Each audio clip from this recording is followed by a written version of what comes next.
Meanwhile, a heavily tattooed boss secretly plots with his subordinate in a bath. While other factions prepare to fight for the treasure, the Triad faction has unusually withdrawn their defenses. The subordinate is deeply puzzled by the situation. With rival factions deploying their top assassins, could the Triad faction really be giving up the prize at such a crucial moment? The boss sneers, stating that a hungry beast never leaves the table. It's just a sinister trick to let the lion and tiger exhaust each other before striking. A sharp gleam flashes in the boss's eyes. Since their enemies want to profit from chaos, they decide to throw a bear into the mix to claim ultimate victory. As night falls, a massive abyssal vortex has torn through downtown, spewing eerie purple energy that paints the night sky with an oppressive glow. At the edge of the ruins, top-tier martial artists have already gathered. Gripping their weapons, they stare intensely at the unsettling power below, not daring to act recklessly. However, the sight at the vortex center makes everyone gasp in horror. The once invincible genius is now ruthlessly impaled, a gruesome warning of the terrifying monster lurking below. At the edge of the abyss, various factions have already gathered. But before anyone makes a move, they are completely shocked to see a renowned martial arts genius impaled and hung in midair. This so-called once-in-a-millennium prodigy was instantly killed. Looking at his gruesome end, all the experts, including the bamboo hat-wearing Asura Buddha, suddenly feel a deep sense of dread. Facing the bottomless vortex, everyone harbors their own hidden agendas, too afraid to make the first move. The oppressive air is thick with danger, as the unknown entity below seems to be waiting for a slaughter feast. Just as the tension peaks, the silver-armored woman snaps.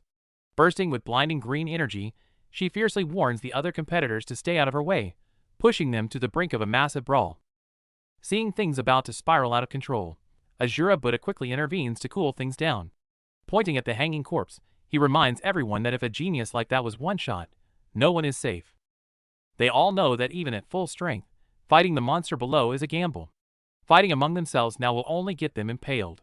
Thus, a silent agreement to pause the infighting begins to spread through the crowd. Facing the unknown threat below, Asura Buddha suggests teaming up. However, the silver-armored girl immediately shoots him down, refusing to let him reap the fruits of her labor. Breaking the stalemate, the hot-tempered purple-haired warrior drops a harsh warning. Without a second thought, she recklessly dives straight into the abyss. Following her down, the group is greeted by a massive energy vortex. At its core hides a terrifyingly holy yet extremely dangerous presence. Overwhelmed by the suffocating pressure of the mysterious figure, the top masters immediately drop into defensive combat stances, tense to the extreme.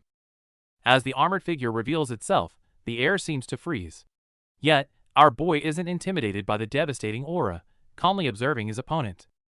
Paralyzed by the nightmarish figure, some recall the dire warnings of their elders: if you ever encounter this legendary being, never even dare to raise your head. But our boy sees right through it.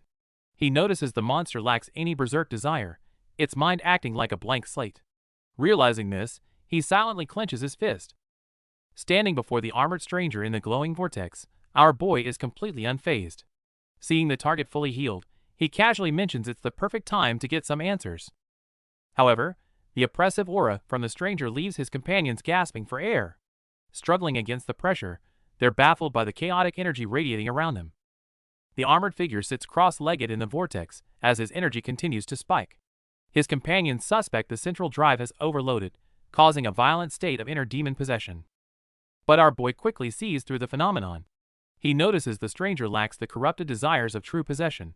Instead, his mind is as empty as a blank sheet of paper. Before they can react, the armored stranger completely loses control.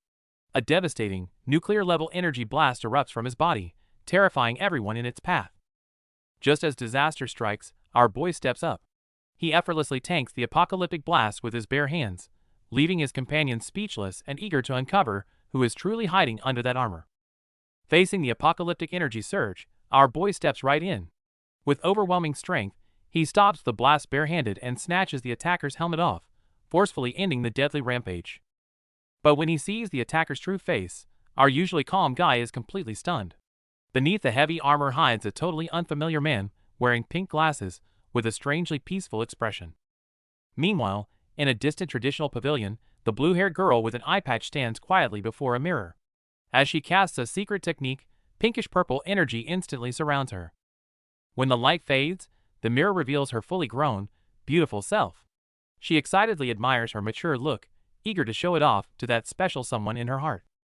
However, the empty room offers no response to her excitement. Her gaze dims and slowly falls upon a childhood photo resting on the desk. In the photo, the dark-haired boy in the straw hat still smiles brightly. She slumps into her chair, staring blankly at the frame and softly whispering, asking where he has gone. Hot tears drop heavily onto the frame. No matter how perfect she makes herself, the boy who promised to return is still nowhere to be found, leaving her heartbroken and alone in endless longing. Back at the ruined battlefield, the chaotic energy finally dissipates as the crisis is resolved. Looking at the weakened man kneeling on the ground, our boy prepares to interrogate him about his true identity. Looking at the lifeless body engulfed in a strange blue light, our boy uses his scanner to assess the grim situation, hoping to find a way to save him. Adam bluntly delivers the harsh truth. The massive energy overload has completely fried the victim's brain, leaving nothing but empty primal instincts behind. But our boy refuses to give up. He argues that if instincts remain, memories must too. He asks how to remove the core, only to learn it's deeply rooted in the heart. Won't ripping it out kill him? Is there no other way? He asks, but Adam's answer is a cold no. After a brief silence, our guy makes up his mind. With no safe options left, our boy steps up and gently places his hand on the child's head. Beside him, Sarion looks on, ready to hear his final words. As inner energy surges through him, the dying child lets out a painful gasp.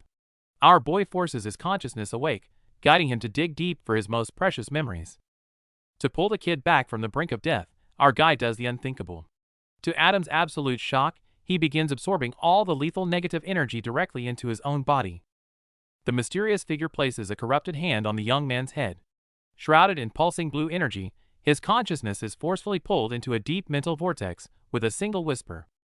Surprisingly calm despite the overwhelming power, the young man's green eyes reflect the figure's silhouette as a long-sealed memory begins to quietly surface from his mind. The scene shifts to a sunny countryside. Inside the memory illusion, a blue-haired girl and a black-haired boy are wandering through the grass when a beautiful purple butterfly catches their attention. Armed with bug nets, the two kids enthusiastically chase the butterfly across the grassy hills. Their faces beam with pure joy, fully enjoying this carefree chase. Just as the butterfly lands on a twig, the girl sneaks up carefully. But the boy acts faster, snatching it right up and proudly showing off his little prize to her. Seeing her prey snatched away, the girl gets a bit upset. She tells him to let it go, proudly complaining that she could have caught it herself without his unneeded help.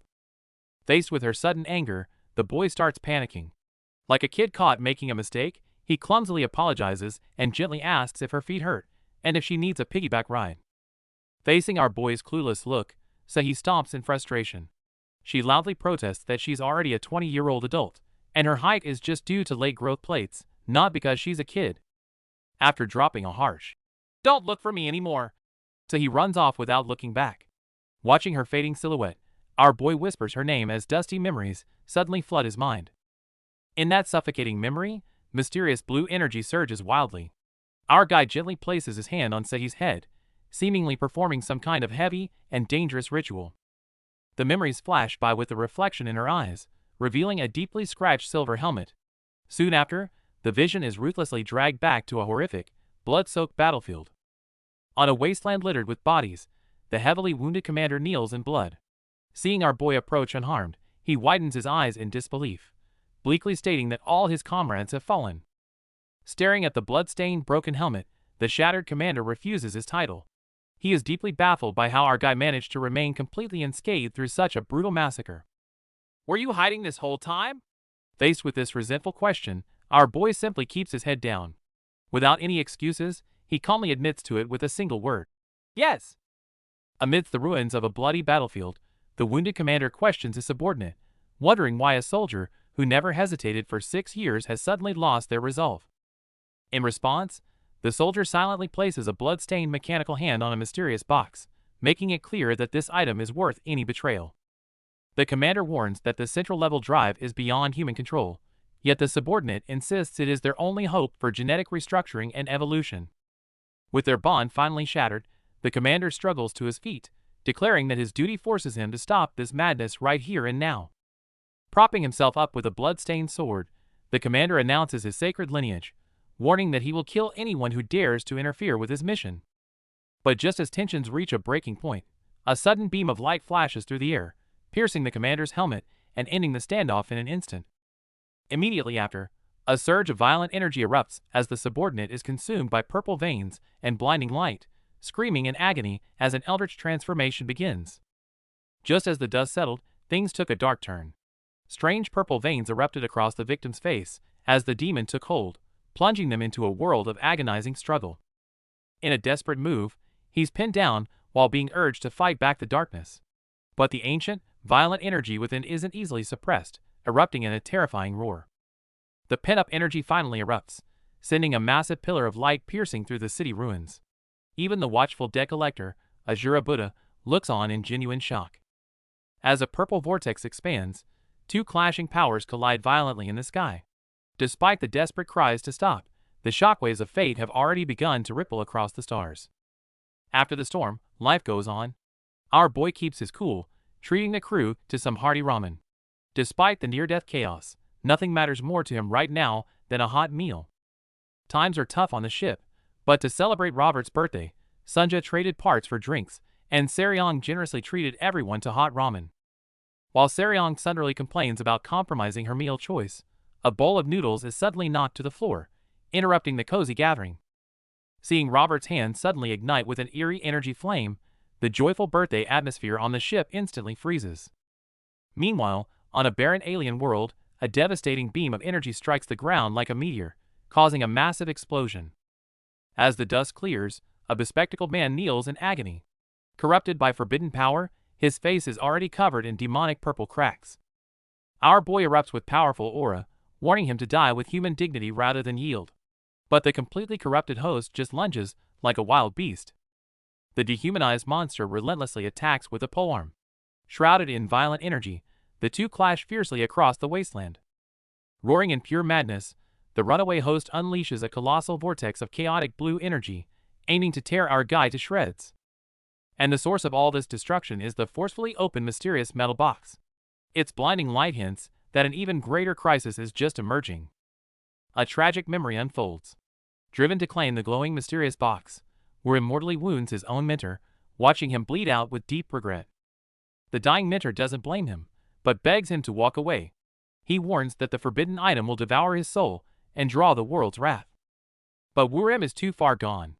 Obsessed with delivering it to a specific person, he gladly sells his soul and reaches for the forbidden power. The moment he touches it, terrifying power backfires.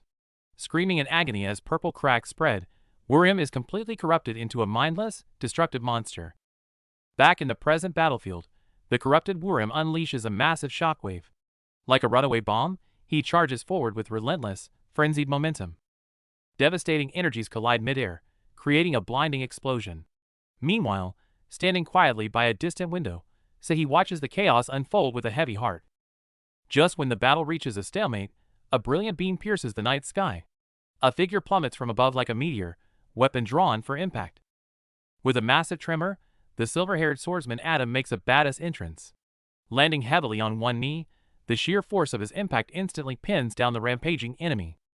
Hearing the core is embedded in the boy's heart, our guy's face darkens. Getting it means he has to rip the heart out. To keep our boy's hands clean, Adam brings out a specialized extraction tool and volunteers to do the dirty work. But our boy refuses. To him, taking a life is a heavy burden that cannot be passed on. He must bear the karma himself. Resting his hand on the blade, he prepares to end the boy's suffering. He's willing to endure the painful backlash and carry the sins to hell in his place. Just as the final blow is about to land, Seryong recognizes the face on the ground. Eyes wide with shock, she screams at him to stop. Confused by the sudden interruption, our boy asks if she knows this dying kid. Stuttering, Seryong struggles to find the right words to explain. Looking at the frail Wurem, memories of Sehi flood Seryong's mind. Those tangled past ties just made this simple execution incredibly complicated. Our boy and Seryong quietly watch the unfolding memory. Before them lies the tragic history between Sehi and her childhood friend, Wurem. Ever since Wurem mysteriously vanished to seek power, the once cold Sehi changed completely, forcing smiles that looked more like desperate cries. When they finally reunited, Wurem was dying from the severe backlash of forbidden power. Seeing him in such a gruesome state left Sehi in utter despair. Despite warnings that Worm's mind was completely gone, so he refused to give up. She tearfully begged him, hoping to awaken his remaining sanity. A miracle seemingly occurred. Hearing her heartbreaking plea, the mindless beast slowly reached out his hand, as if trying to touch Sehi's cheek. Just as their hands were about to meet, Sarion sensed the fatal danger and delivered a flying kick, forcefully interrupting this deadly reunion. Seeing Sehi trying to touch the mutated Worm, Sarion quickly reaches out to stop her, warning about the deadly radiation. Yet Sehi murmurs, "He's still my Worm." This absolute devotion leaves Sarion completely stunned. Even so, don't do anything stupid. Sarion anxiously blocks Sehi's path. But following Sehi's gaze, her childhood friend has now turned into a cowering, agonized monster, making it impossible for her to look away. Just at this heartbreaking moment, a massive demonic hand silently hovers right above Sehi's head. Seeing the impending tragedy, the bystanders can no longer watch. Our boy clenches his fists, ready to intervene in this doomed fate. With an ear-piercing roar, violent energies clash fiercely in midair. The massive impact instantly sends Sehi coughing up blood. Just as she desperately reaches out, a man in yellow shields her from the deadly pressure. This sudden twist leaves our boy and the crew wide-eyed. As a torn battle flag crashes to the ground, debris flies through the air. Amidst the dust, Sehi holds onto the man tightly, refusing to let go. Suddenly, the ground trembles as giant rocks rise like petals, forming a bizarre barrier that swallows the two completely. Shatter it. The shocked crew immediately unleashes powerful attacks, trying to blast the wall open. However, the barrier is far tougher than expected. It absorbs the barrage and unleashes a massive shockwave, forcing everyone into a defensive stance. As the giant rocks slowly crack open, everyone holds their breath for what comes next. A blinding energy beam strikes the rocky ground, forcing Sarion and Adam to brace against the shockwave. As the dust settles, a talisman bearing the name of the heavenly demon slowly burns away. Witnessing the devastating aftermath, our boy immediately recognizes the ancient Shaolin martial arts. The trio stands on the high ground, their eyes locked on the terrifying source of the commotion, Asura Buddha. Meanwhile, an eerie atmosphere fills the ruined Blackwater faction headquarters. Standing amidst ghostly green flames, the relentless monk calmly clasps his hands, chanting prayers over glowing energy lotuses. The massive hall is littered with charred corpses. Stepping over the gruesome remains, Asura Buddha glares coldly at the lone figure on the high throne, demanding to know who will settle this bloody debt. Completely unfazed by the deadly debt collector, the mysterious white-robed figure radiates a terrifying orange aura. He slowly rises from his seat, looking down at the slaughter with absolute indifference. Heavy footsteps echo through the empty hall. Just as Asura Buddha continues his questioning, a towering white-haired man in orange shades appears behind him like a ghost. Sensing the overwhelming pressure, Asura Buddha sharply turns around. Realizing he is face-to-face with the legendary Eastern Heaven Fist Emperor, even the relentless monk has to politely clasp his hands in greeting. When the monk tries to play dumb, our boy quickly loses his patience. He raises his hand, ready to force some straight answers out of him. A massive black rune crashes down, forcing the monk to his knees. The sheer weight of the aura cracks the very ground beneath him. Seeing him withstand the strike, our boy instantly recognizes the unique Shaolin technique. This young monk's skills remind him of an old acquaintance. For the sake of old times, he offers a way out. If the monk leaves behind the high-tier drive, he gets to walk away with his life. Yet, the monk just stands there frozen. Just as our guy wonders why he isn't running, the monk casually holds out his hand. Unbelievable, this guy is a hardcore debt collector.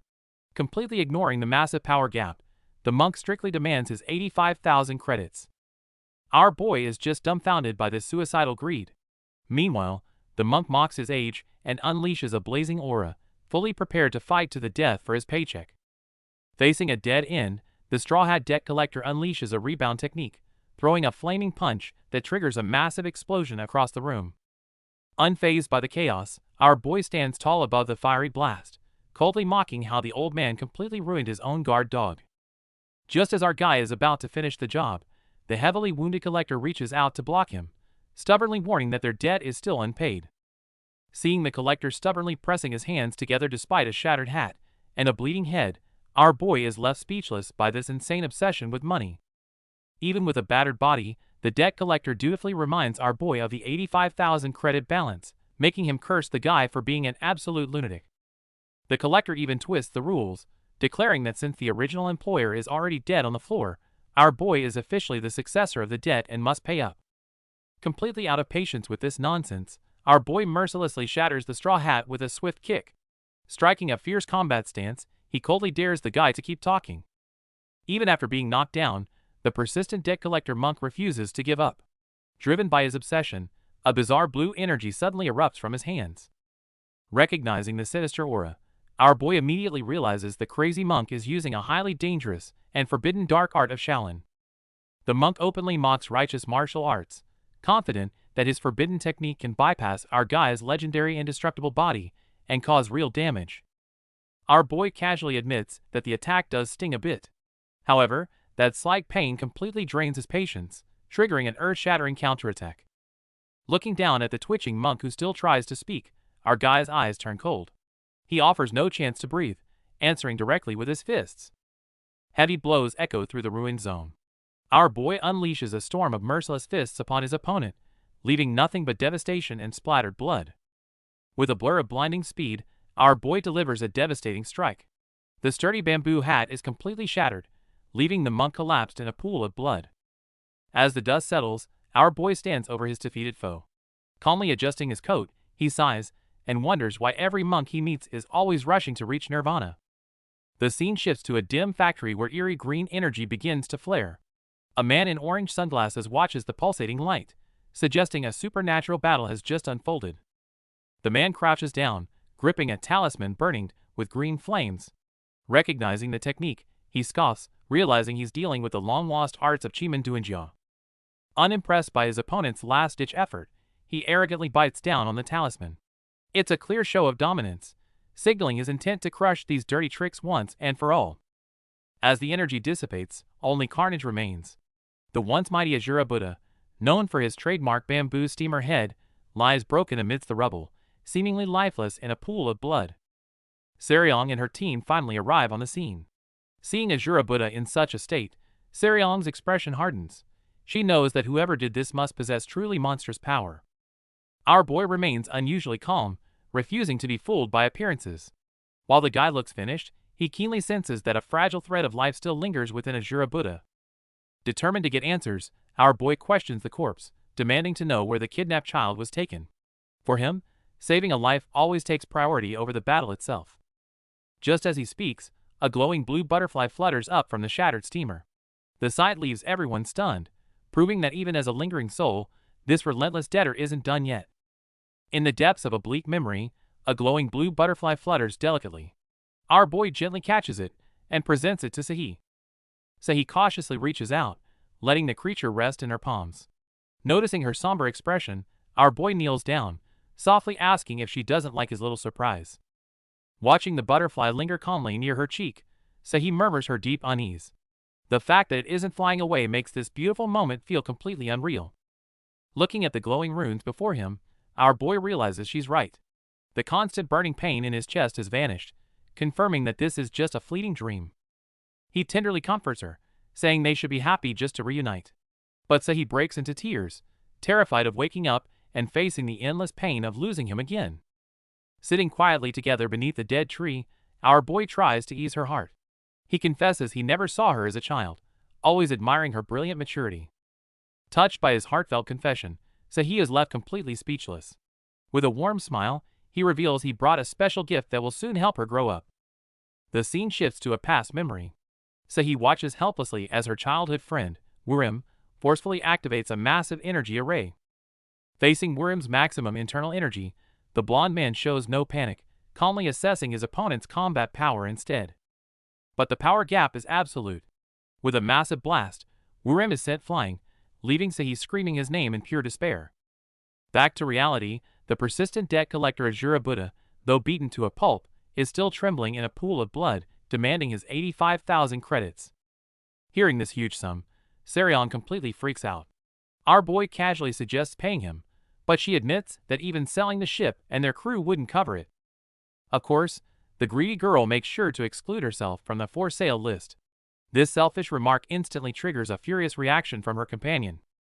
Seeing them argue, our boy offers to put the debt on his tab. But even at death's door, the collector fiercely refuses, knowing all too well about our guy's infamous greedy demon reputation. Watching the poor guy next to her get brutally crushed, Seryong doesn't even flinch. She just coldly stares at the bloody scene unfolding before her. But a second later, an eerie red light illuminates the room. A massive Bagua ray suddenly envelopes the entire space, catching Seryong completely off guard. Meanwhile, under the night sky, the atmosphere grows tense. Just as our boy is having a standoff with Seryong, he suddenly notices something bizarre up ahead. Following his gaze, they spot a mysterious man in a white robe lifting a defeated swordsman by the throat, dangling him in the air like a ragdoll.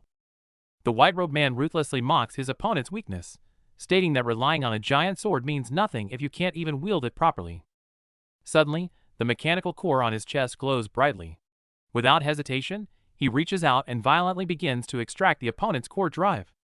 Just in the nick of time, Seryong dives from the sky with a fierce kick, yelling at him to let go. Meanwhile, our boy quietly watches the explosive clash unfold. A deafening explosion violently blasts our boy into the air. He tumbles helplessly before crashing hard into the dirt, completely overwhelmed by the massive impact. Covered in blood, he weakly reaches out, begging the enemy to let Wurm go. But the cold-blooded villain shows no mercy, ruthlessly pinning him to the ground with his boot. Right in the villain's hands is a pulsing, sparking mechanical heart. Wurm's very life core has now become nothing more than a twisted trophy. Witnessing this nightmare, the girl in red completely snaps. Screaming at the villain to get away, she unleashes a furious wave of energy straight at him. Instead of dodging, the villain casually summons a giant energy hand to meet the devastating strike head-on. The clash triggers an apocalyptic explosion, but the true despair is only just beginning. With a deafening roar, a colossal flaming fist crashes down from the sky. The devastating impact shatters the ground, blowing our boy back and forcing Seryong to brace herself. Just in the nick of time, our boy firmly presses his hand against Seryong's back. Channeling his internal energy directly into her, they create a massive barrier that completely deflects the apocalyptic explosion. The deadly blast is violently dispersed, raining down as harmless sparks. Seeing his ultimate attack so easily neutralized, the mysterious attacker is left completely dumbfounded. As the thick smoke clears, our boy and Seryong stand perfectly unharmed amidst the destruction, locking eyes with their assailant in a completely unbothered stance. The attacker's identity is finally revealed. It's the Eastern Heaven Fist Emperor, one of the galaxy's 5 supreme masters. Naturally, our boy's flawless energy transfer technique has fully piqued his interest. Curious, the Fist Emperor activates his tactical scanner to analyze our boy. However, the feedback leaves him utterly confused. The system detects absolutely no cybernetic energy drives in his body. The Emperor stares in pure disbelief. A completely unaugmented human pulling off top-tier internal martial arts? He finally realizes he's facing an absolute monster who has pushed his physical limits to an unimaginable realm. Faced with our boy out of nowhere, the arrogant sunglasses guy claims he'd love to beat him up, but lacks a good excuse.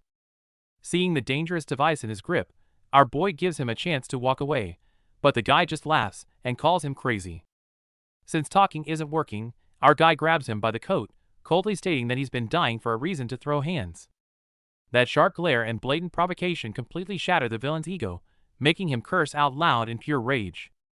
Pushed past his breaking point, the villain erupts in a fiery aura, raising the unstable energy sphere as if ready to blow everything up.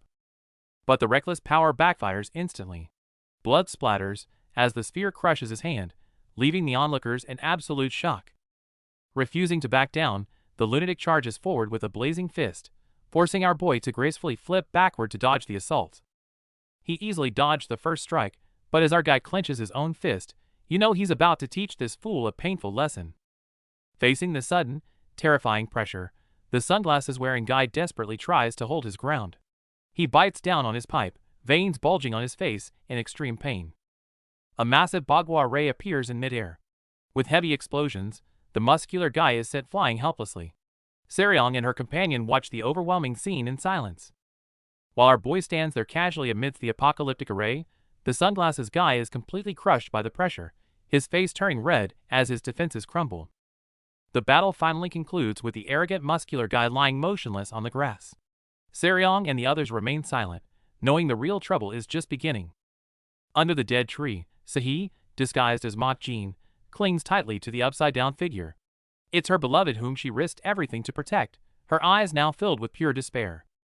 Seeing Sahi's heartbroken state, Seryong coldly but rationally states they must take her away, or she'll stay until her last breath. Our guy agrees, even if it means using force. But he ignores them, refusing to let go of her beloved. Our boy walks up with his hands in his pockets and calmly gives a non-negotiable order. Step aside. With the battle paused, our boy gently lowers the battered body. He quietly steps aside, leaving them space for a final, heartbreaking goodbye. Suddenly, a glowing bagua ray illuminates the area. A figure desperately channels ki into the injured person's back. The immense energy surge leaves Seryong and the others completely confused. A knowledgeable companion gasps. It's the lost legendary art, returned to Origine's state of absolute unity with nature. Even Seryong is in disbelief seeing this mythical technique performed right before their eyes. Amidst a roaring energy surge, the caster tries to force his own origin ki to replace the injured's paralyzed blood flow. This desperate act defying life and death has everyone screaming to know his true identity. Lend my life, just so you can see this world one more time. As the light fades and the familiar face is revealed, our boy's stoic facade shatters. Tears falling, he trembles and calls out a name deeply buried in his past life, Wurim. With a fatal wound to his chest, Wurim uses his last breath to ask a heartbroken Sehi for one final favor, gently telling her not to cry. He tells her she looks much prettier when she smiles and asks her to stop hiding her beautiful eyes. Deeply moved, Sehi slowly removes her eye patch. Watching from afar, Seryong wonders if her eye was actually injured. Our boy casually explains that she only faked it to avoid looking weak. Seeing her beautiful, uncovered eyes, Wurim smiles brightly. He pulls her in for a final kiss, begging her to forget him as he finally passes away. A lonely grave now rests beneath a newly sprouting tree. Sehi silently pays her respects, while our boy and his crew stand quietly behind her. With that tragic chapter finally closed, the crew returns to their ship. Urged on by Seryong's impatient shouts, they take off toward their next cosmic adventure. Seryong looks exhausted, wanting nothing more than to leave this place. Meanwhile, our boy stands by the window, his thoughts drifting back to a time when he made a life-altering request to his master. In a quiet wilderness, he asks his master to take back the forbidden body reversal technique. Standing by a symbolic grave, he vows never to touch that cursed power again, no matter the cost. With tears in her eyes, Sehi reminds him that true strength is choosing restraint over power. She can't understand why he's being so cruel to himself, leaving the air heavy with sorrow. Back in the present, our boy gazes at the distant station in deep thought. The red ship cuts through the silent void of space, racing toward its destination as a new storm begins to brew. Elsewhere, Adam pushes open a massive door to find a scene of absolute carnage.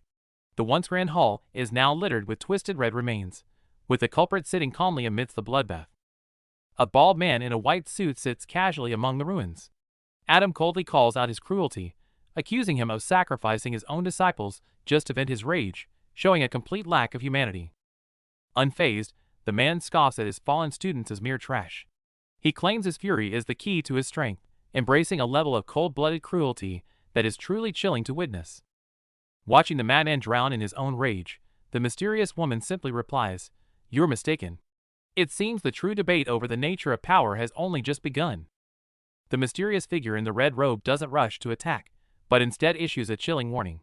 He boldly claims his target, demanding the enemy back off. The man in sunglasses is instantly covered in cold sweat. The red-robed figure not only sees through his indestructible defense, but also pinpoints the fatal weak spot in his arm. The harsh truth is laid bare. The previous opponent intentionally spared his life. Sitting among the slaughtered monsters, the boss is left in a chilling silence. Meanwhile, the spaceship is zooming through the galaxy. Inside the cabin, our boy is wildly stuffing his face with roasted meat, trying to recover his lost energy. Seryong hopes to use his internal energy to fix the engine.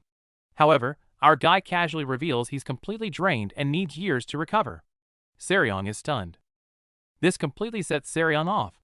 Realizing they are now in massive debt to the terrifying and money-obsessed Asura Buddha, she loses her mind and screams in despair. On the other side, the accountant remains completely unfazed. His pen coldly glides over the paperwork, calculating the suffocating amount of debt they now owe. Meanwhile, the cold monk in the bamboo hat insists on transferring all his funds to Shaolin. Even when the teller advises him to save something, he stubbornly refuses, prioritizing the elders. On a snowy peak, two martial artists discuss a forgotten legend. Hearing that Li Makjin, the ancient celestial demon, has resurfaced after 2,000 years. One heavily suspects an enemy plot. His companion quickly points out that this secret was hidden even from their highest elders. In the blizzard, they finally realize the legendary sixth celestial demon might have truly returned. Facing the shocking news, the white-robed man gazes calmly into the snow. He coldly concludes that if the rumors are true, there are now 3 celestial demons walking the world. Meanwhile, on their drifting spaceship, our boy's crew faces a dire survival crisis. Sunja calmly announces that they are completely broke, leaving Seryong staring in absolute disbelief. With fuel running out and rations lasting only 4 more days, Seryong strokes her chin. She immediately schemes to use Robert's hard-earned wedding savings to get them out of this mess. Hearing this, Robert completely breaks down, screaming that she already forced him to blow his 10-year savings on a terrible investment. Realizing her mistake, a guilty Seryong awkwardly looks away. The crew is facing a massive survival crisis. While everyone is stressing out, our boy is busy devouring the last of their food, complaining that they're completely out of hot dogs. To get some food and fuel for these big eaters, Seryong hits the black market. She pulls out a stack of ancient supreme martial arts manuals from our boy and starts pitching them hard to an old merchant. The old man adjusts his monocle, sarcastically marveling at how priceless they must be. Thinking she's hooked him, Seryong smugly offers a special discount, only for him to casually toss the manual back on the table. The cunning merchant waves her off, claiming his small business can't handle such treasures. Panicking, Seryong instantly drops her price. She'll trade them all just for some ship fuel and expired hot dogs.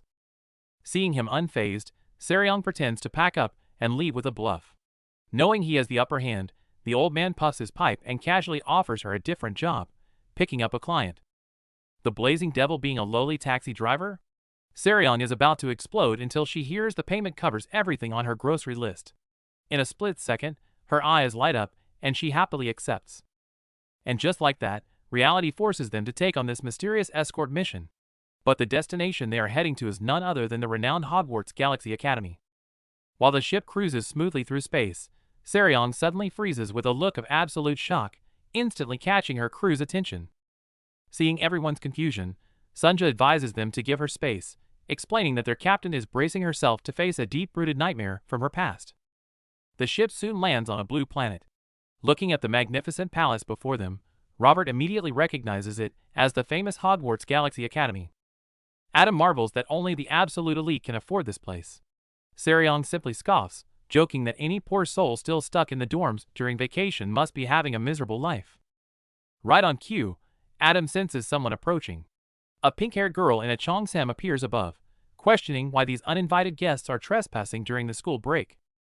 But before anyone can explain, a massive pillar of green energy suddenly erupts from the ground without warning, blasting the grand staircase to pieces. Landing gracefully amidst the falling debris, the girl's eyes turn icy. After that explosive entrance, she immediately assumes our boy's crew is just a bunch of ruthless space bandits. Amidst the ruins, Seryong stands her ground with her glowing sword drawn. Across from her, the pink-haired Juga Hui instantly recognizes her bitter rival. When questioned, Seryong bluntly states that drawing her sword wasn't for revenge. It's just pure instinct, like feeling the urge to crush a cockroach on sight. This fiery exchange leaves their companions completely stunned. Anxious, Sunja urges our boy to break up the fight before their captain gets hurt. However, our boy remains completely unfazed and doesn't make a move. Instead, his gaze is locked onto a mysterious figure watching them from a distant window.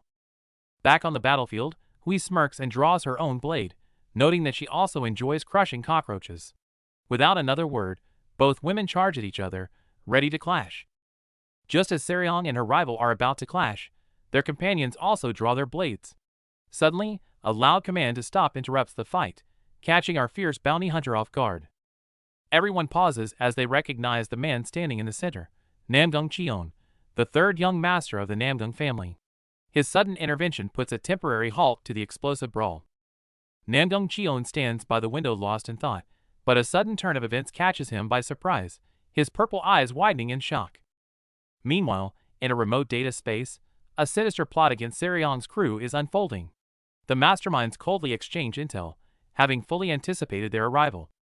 It turns out this was all a carefully laid trap. Through holographic screens, the higher-ups confirm they've successfully lured the blazing devil right to their intended destination, the prestigious Interstellar Academy. With a swift hyperspace jump, our crew unknowingly steps right into the enemy's playground. Cut to the Academy's Grand Lounge, where the tension is still thick enough to cut with a knife. A poor mediator sweats profusely as he tries to clear up a misunderstanding, hoping to calm everyone down. But our fiery Seryong isn't having any of it, coldly stating her sword simply has a mind of its own. Not to be outdone, her pink-haired rival smirks and dares her to try, proving this feud is far from over. In the Academy lounge, two students are chilling. The blonde guy reveals that the pale guy who just walked by is actually the famous third son of the Namgung family, the Azure Storm. Hearing this, the silver-haired guy jumps up in excitement. After all, the third son is a prodigy who reached the Northern Galaxy Finals, and is rumored to even rival top-tier masters. The blonde guy looks completely speechless at his friend's overreaction. It turns out the silver-haired guy is just upset he missed a chance to take a picture and brag to his fiancée, who is a huge fan. Suddenly, a silent figure flashes by like a ghost, scaring the silver-haired guy half to death. It's an expressionless girl in a uniform, who seems to be looking for something, muttering "not here" before walking away. Watching the girl walk away, the two guys are totally spooked. What shocks the silver-haired guy even more is that he senses no internal energy drive in her. She is a pure natural martial artist. Keep in mind, this elite academy only accepts monsters, where even kids have triple cycle drives installed. For an unmodified girl to roam freely here, she definitely hides a much deeper secret. Our boy is standing alone on the platform when a mysterious schoolgirl calls out from behind. She sharply points out that a pure natural human like him shouldn't be in this academy. Meanwhile, an impatient Seryong lounges on the sofa with her eyes closed, cutting straight to the chase. Enough talking, who are we supposed to take? Back on the platform, the girl with a striking purple right eye recognizes him from the window. She stares intently at our boy, trying to read his stoic face. Did you come to see me? Or, do we know each other? Despite his flat denial, she remains puzzled. She admits that he gives off a bizarrely familiar vibe, almost like the father who abandoned her at birth. But she quickly adds that she's not someone to be pitied. If she ever had a father like that, she would have hunted him down and killed him herself. While our boy stays silent, the girl suddenly drops a wild proposition. Just in case, do you want to marry me? I'm good at everything and would make a great wife. Our boy rejects her without a second thought. Slightly annoyed by his bluntness, she turns to leave, warning him not to reject her so easily next time, or else she'll get really mad. Over in the main hall, Sunja is confronted by the pink-haired lady Jiggle Hui. Staring down the uninvited guests, Hui coldly reminds them that the academy is currently on vacation. Inside a grand Gothic hall, Seryong and Robert meet an old acquaintance. The pink-haired Jiggle Hui, now a teacher, complains bitterly about being forced to work overtime because of students staying on campus. Hearing this, Seryong relentlessly mocks the school for going downhill. Just as Hui is about to blow a fuse, Robert quickly steps in to bring the conversation back on track. It turns out their mission is to escort a student back home. Seryong is willing to take the job, but she demands 1,000 times the original commission. Seeing Seryong's arrogant attitude, Hui angrily slams the table. Robert helplessly plays the peacemaker, advising her to endure it for the sake of their 10-year friendship. It's been 13 years, 7 months, and 16 days. Hui corrects him through gritted teeth. Amidst their bickering, a lonely figure in a wheelchair appears in front of a high window. Seryong and Robert step forward. Robert quietly introduces the student. They are supposed to escort a frail man relying heavily on a facial breathing apparatus just to stay alive. As their footsteps echo in the vast hall, Robert's tone grows heavy. This escort target is completely paralyzed, unable to breathe on his own, and has nearly lost his eyesight. Seryong asks around about their mysterious client. The guy bought his way into the academy with a massive donation, and his sudden family recall makes this escort mission highly suspicious. Sitting in the wheelchair is Sama, the fragile heir of the Stein family. Once the outsiders leave, he drops his guard and asks his attendant about the red-haired bounty hunter. The purple-eyed attendant sees right through him, pointing out his obvious interest. Sama merely mocks himself, claiming there's no light left in his lifeless eyes. Kneeling respectfully, the attendant asks what exactly drew him to Seryong. The heir's answer is chilling. He is absolutely fascinated by the visible pain radiating from her. Sama coldly remarks that her screams would be beautiful. Knowing his prophetic powers, the attendant nervously asks what he saw, only to receive a grim, single-word reply, death. His apocalyptic vision flashes, with our boy's rare surprise, and a looming demon. What's even more concerning is how the seemingly innocent martial artist, Waisoha, is tied into this nightmare. While the attendant softly whispers to him, Sama remains deep in thought. Meanwhile, across the galaxy, a grand golden palace emerges, signaling the start of our boy's next dangerous adventure. The scene shifts to Sarion lounging on a sofa. Opposite her, a man in a gray hat pours hot tea while confirming their escort mission. Sarion takes a sip, clearly unimpressed by the flavor. After some brief banter about the past, she cuts to the chase about their actual target. With nothing left to do at school, Sarion decides to join the mission. The man immediately tenses up, dreading that her bitter rival, Shuga Hui, might tag along. Taking a slow sip of his tea, the man reassures her not to worry.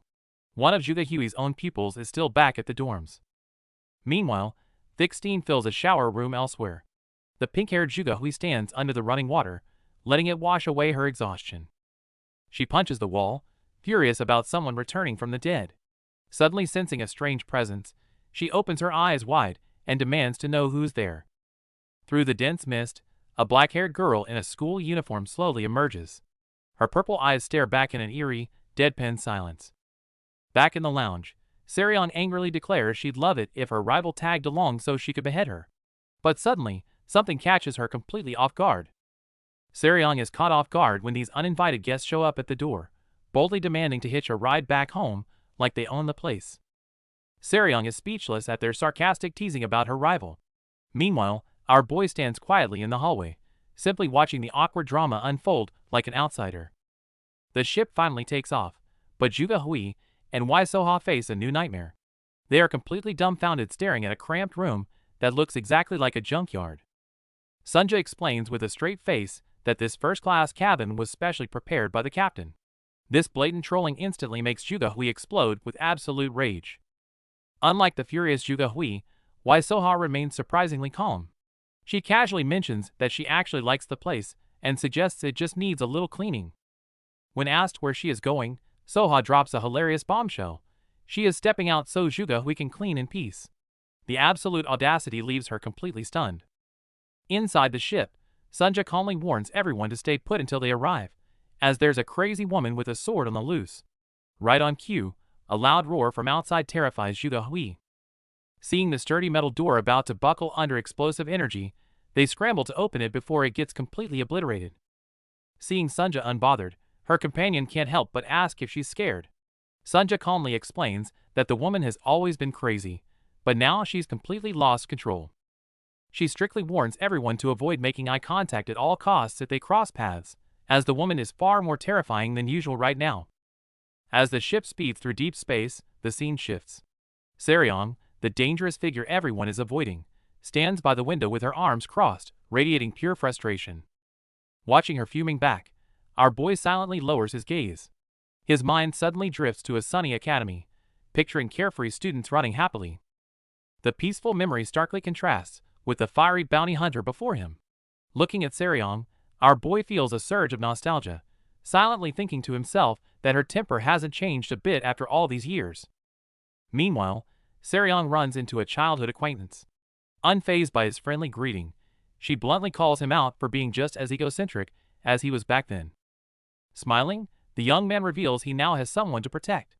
His tone sharpens as he warns Sarion to back off, threatening dire consequences if she ever raises her sword against Shuga Hui again. He casually suggests they pretend to be strangers, but the hot-tempered Sarion won't accept being ordered around. With her red eyes glowing, she coldly asks what happens if she refuses. The young man slowly opens his eyes, his piercing purple gaze radiating absolute pressure. Firmly declaring that no one touches what's his, he walks away, leaving her standing alone in the silent hallway. The perspective shifts to our boy Mok Jin, who is casually devouring a plate of fried sausages. Sitting across from him is Sama Stein, the clairvoyant heir, staring intently at him. Sama tries to peer into our guy's depths, only to be terrified by a void of complete darkness.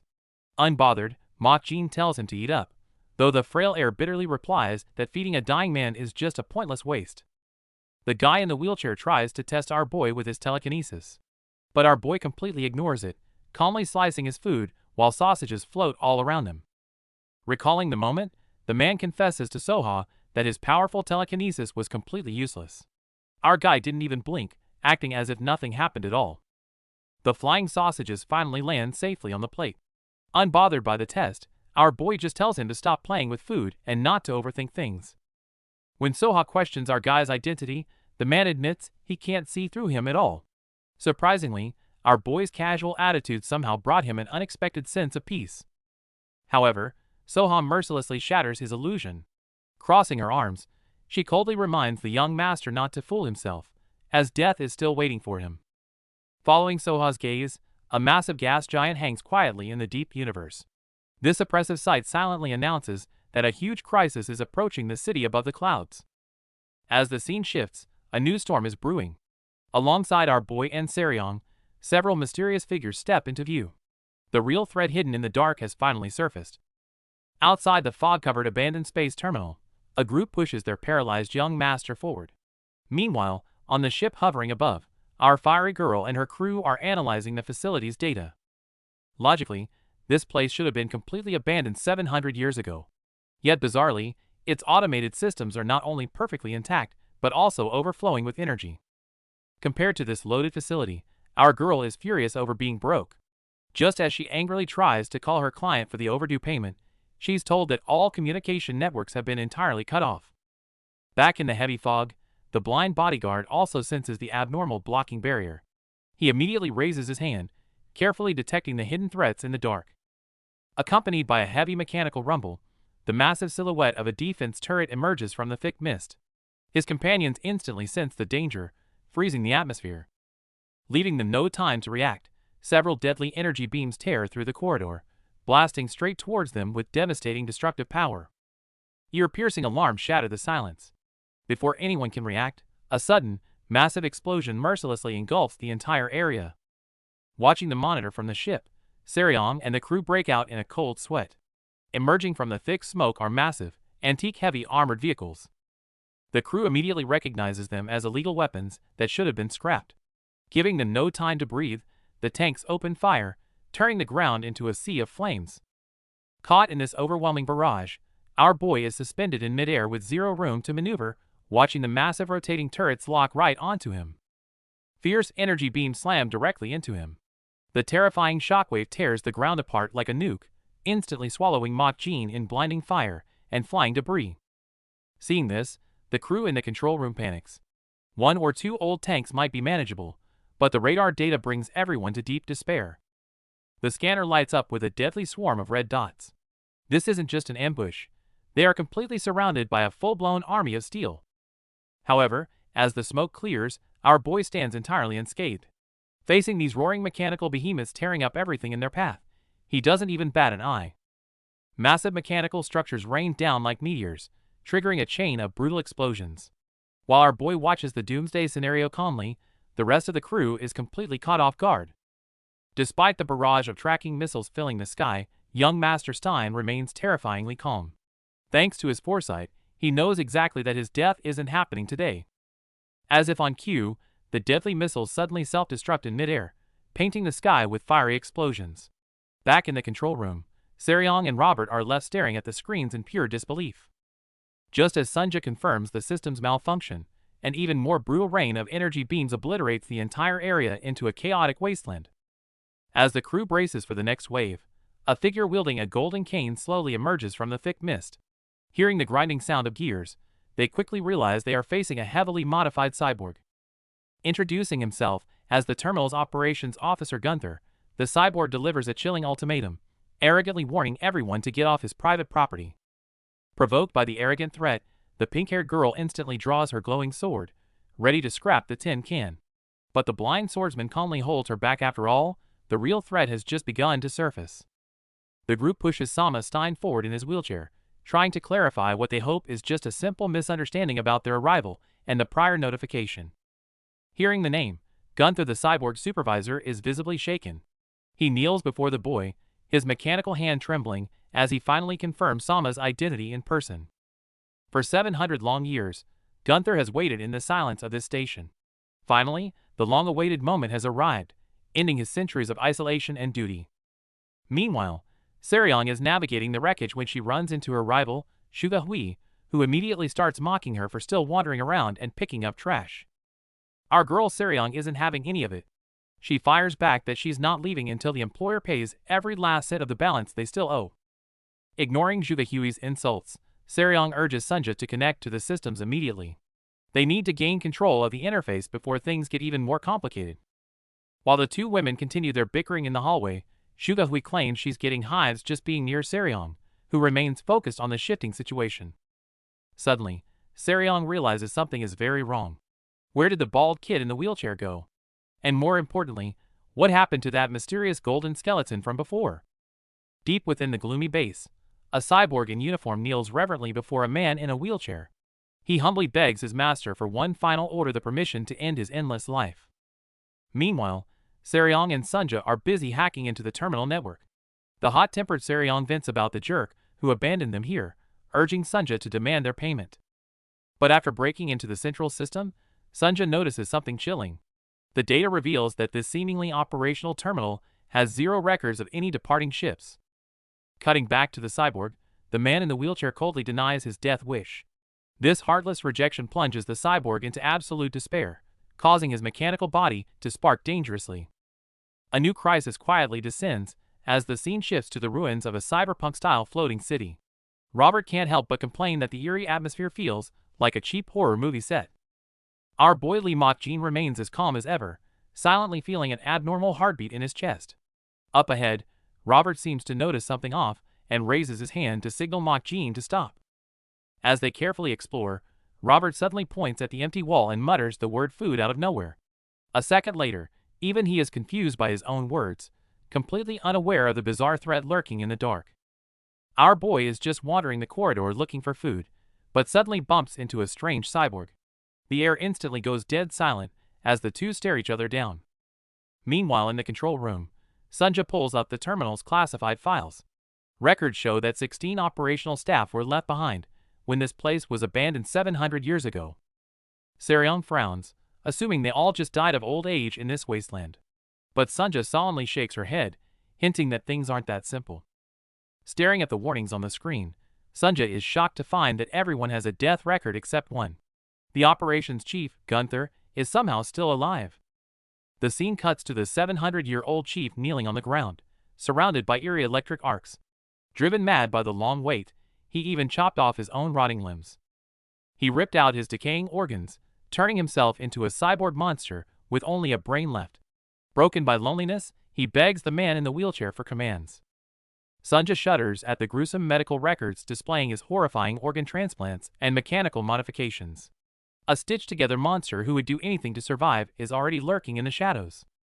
Looking at the shocking holographic data, everyone is stunned. To survive, the villain ruthlessly replaced his entire body with cold machinery. While the crew questions the extreme body modification, Robert bluntly states it was just a desperate attempt to survive, instantly sparking criticism for his lack of empathy. Our boy stays silently listening. Just as they sigh at such a cruel fate, another mystery surfaces. Why did they specifically demand this paralyzed boy be brought here? Sunja quickly pulls up the data, revealing that the mastermind behind this terminal is the wealthiest family in the universe, holding a monopoly on advanced technology. The biggest shock drops when they learn the founder's surname is Stein. Everyone suddenly realizes this frail boy is actually part of the ultra-rich family. But reality is bitterly ironic. The boy calmly explains that because of his broken body, his family doesn't even consider him human, let alone grant him any authority. This shared misery deeply resonates with the heavily modified villain. In the face of a cruel destiny, both realize they don't even have the freedom to choose death. Shugahui realizes why Soha has vanished, leaving her in complete shock. The atmosphere in the cabin turns tense as everyone begins searching for the missing girl. Elsewhere, the man in the wheelchair offers his damaged body as a final gift. Gunther Reznov solemnly accepts the command as his new reason to keep surviving. Leaning on his cane, Gunther slowly walks away, leaving the old man behind. Each heavy step echoes like a completed ritual of passing the torch. Panicking, Jugahui demands to check the cameras for Soha. However, Sunja remains perfectly still, staring blankly at her and making the situation incredibly awkward. Feeling unnerved, Jugahui finally snaps. To her surprise, Sunja talks back with zero respect, leaving the high-class lady completely stunned by the android's sass. Sunja calmly explains she was only mirroring her tone. This flawless AI logic leaves the arrogant Zhuge Hui speechless and utterly frustrated. Furious, Zhuge Hui complains to Seryong about Sunja's behavior. Seryong steps up to defend her, declaring that Sunja is an essential and well-raised family member. On the other side, Seryong decisively takes charge, offering to search for the missing girl herself while ordering the others to hold the fort. Before heading out, Seryong can't resist giving Sunja some head pats, completely melting over how adorable our favorite cyborg is. Meanwhile, our boy is casually strolling through the foggy ruins in his flip-flops, only to be stopped by the seemingly ordinary schoolgirl, Soha. Soha tries to strike up a conversation, but our guy only cares about one thing: sausages. Hearing she is none, he just walks right past her without a second thought. Ignored, Soha tries to test him by pointing out his heavenly demon-like footsteps. Without even looking back, our boy casually exposes her hidden chilling aura in return. As he keeps walking, our boy casually advises her to hide her impressive jade demon mastery better, so she doesn't attract unwanted trouble at her age. Exposed, Soha immediately goes on the offensive, causing their auras to violently clash. Realizing how unfathomable this man is, she demands to know his true identity. But instead of matching her tension, our boy just turns around with a bewildered look and fires the exact same question right back at her, bringing the serious standoff to a dead halt. Searching anxiously, Hai calls out for Soha. But as she steps into the next room, the horrifying sight stops her dead in her tracks. The floor is completely covered with twisted, drained corpses. Staring at this hellish mountain of bodies, she can't help but feel a chilling dread. Suddenly, a cyborg wearing a red cap emerges from the shadows. Ignoring her furious questions, the madman simply demands her life energy to sustain his own. Not having any of this arrogant nonsense, Hai instantly bursts forward with her inner key, landing a massive, fiery strike that explodes right in his face. But as the smoke clears, the cyborg stands entirely unscathed. His optical scanners calmly analyze and reveal the top-tier energy levels flowing within her body. Confirming his prey is brimming with life, the villain readies his mechanical arms for a feast, while a furious Hai charges in again, cursing the hunk of metal. The cyborg easily deflects her fierce assault and unleashes a terrifying burst of golden energy. Meanwhile, it seems Seryong has also found herself in an unimaginable, deadly crisis. In the ruins, a brutal battle has just ended. Covered in wounds, the pink-haired woman in a qipao drops to her knees on the shattered floor, gasping for air. Accompanied by harsh mechanical sounds, a cold silver machine approaches. Looking at the mutilated corpses, she is horrified to realize this monster slaughtered everyone just to harvest their energy drives. Unfazed by the accusation, the mechanical monster coldly claims it is merely borrowing lives. It relentlessly extends its claws toward the weakened woman, demanding her energy core as well. Overwhelmed by grief and fury, the woman roars and unleashes a desperate final strike. However, her shocked expression is perfectly reflected in the villain's cold mechanical eye, revealing a suffocating power gap. At this life-or-death moment, a desperate cry for help breaks the silence.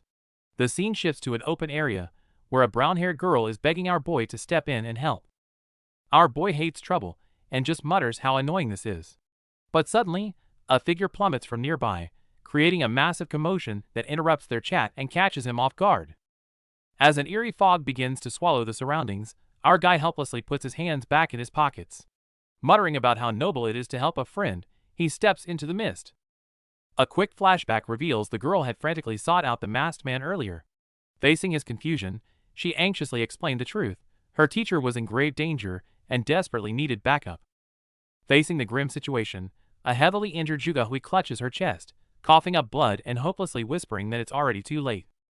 Before anyone can react, she collapses heavily to the ground.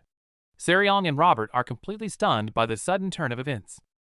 Sunja immediately checks on her and delivers a fatal diagnosis. Not only has she suffered severe internal injuries, but her energy drive core was forcibly ripped out.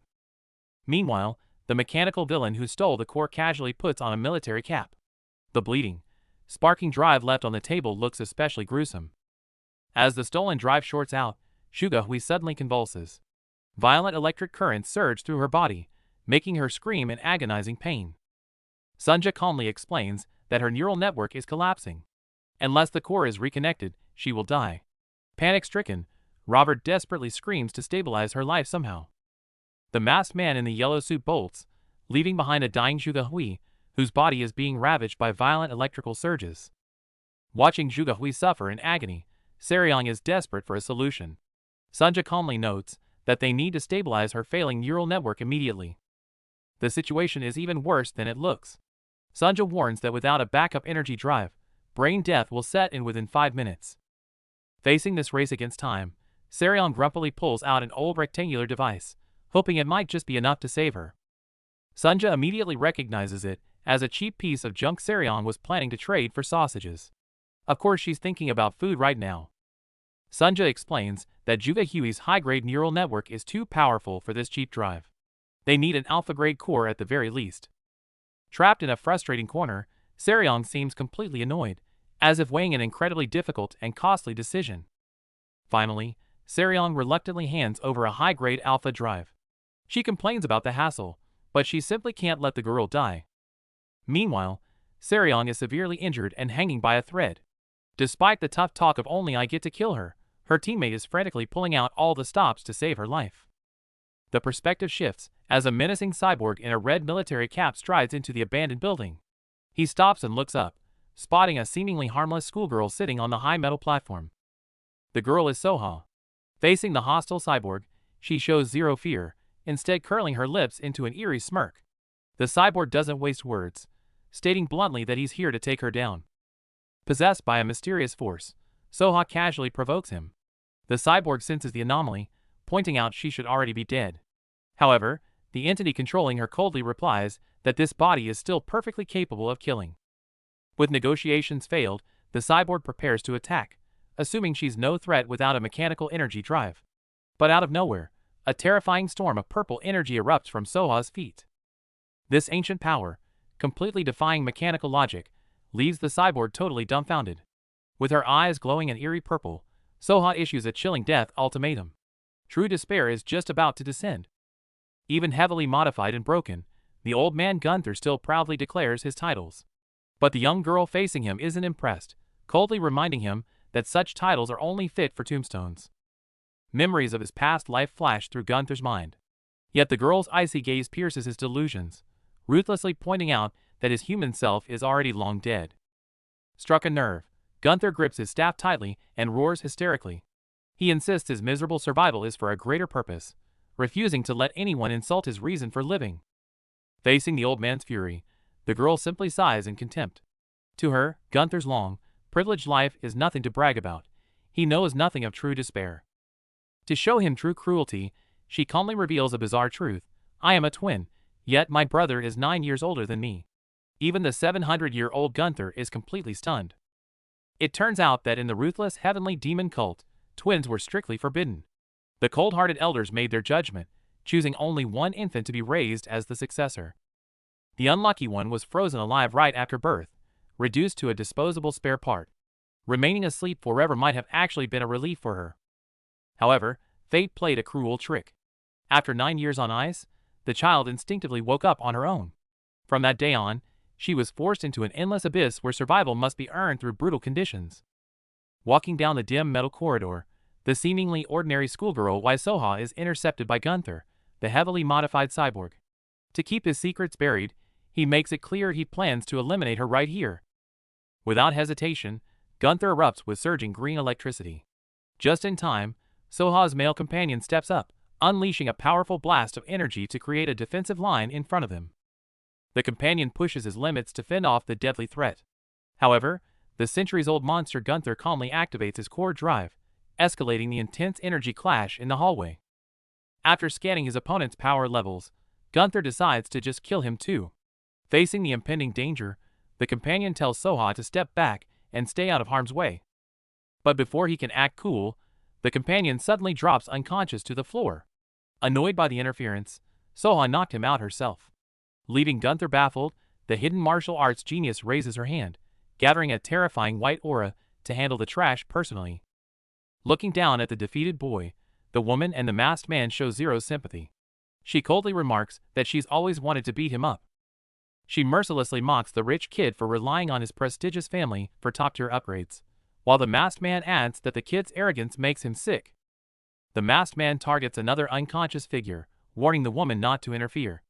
She just smiles mockingly, generously giving him exactly 1 minute to do whatever he wants.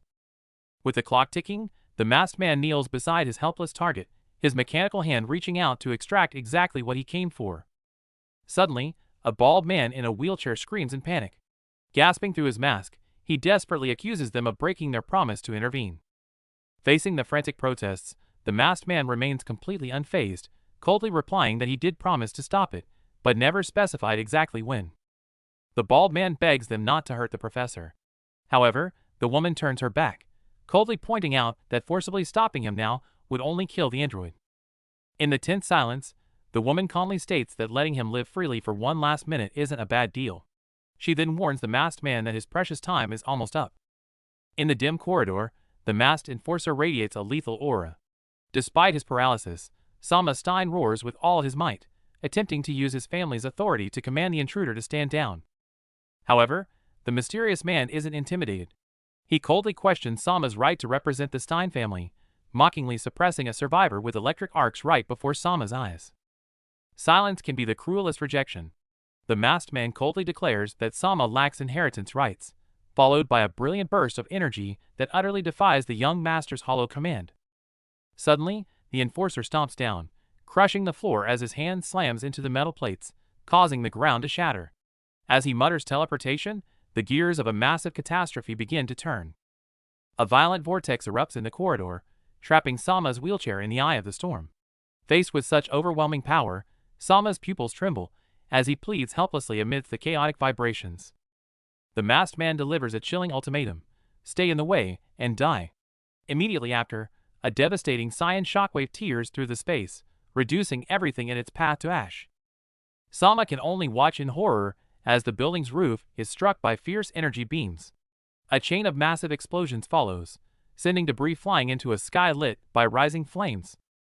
As the vibrations fade and the dust settles among the ruins, a shaken Sama looks toward the horizon. Atop the wreckage, a familiar figure stands still. It seems our boy has finally stepped into the heart of this cosmic storm. The abandoned terminal is in absolute chaos.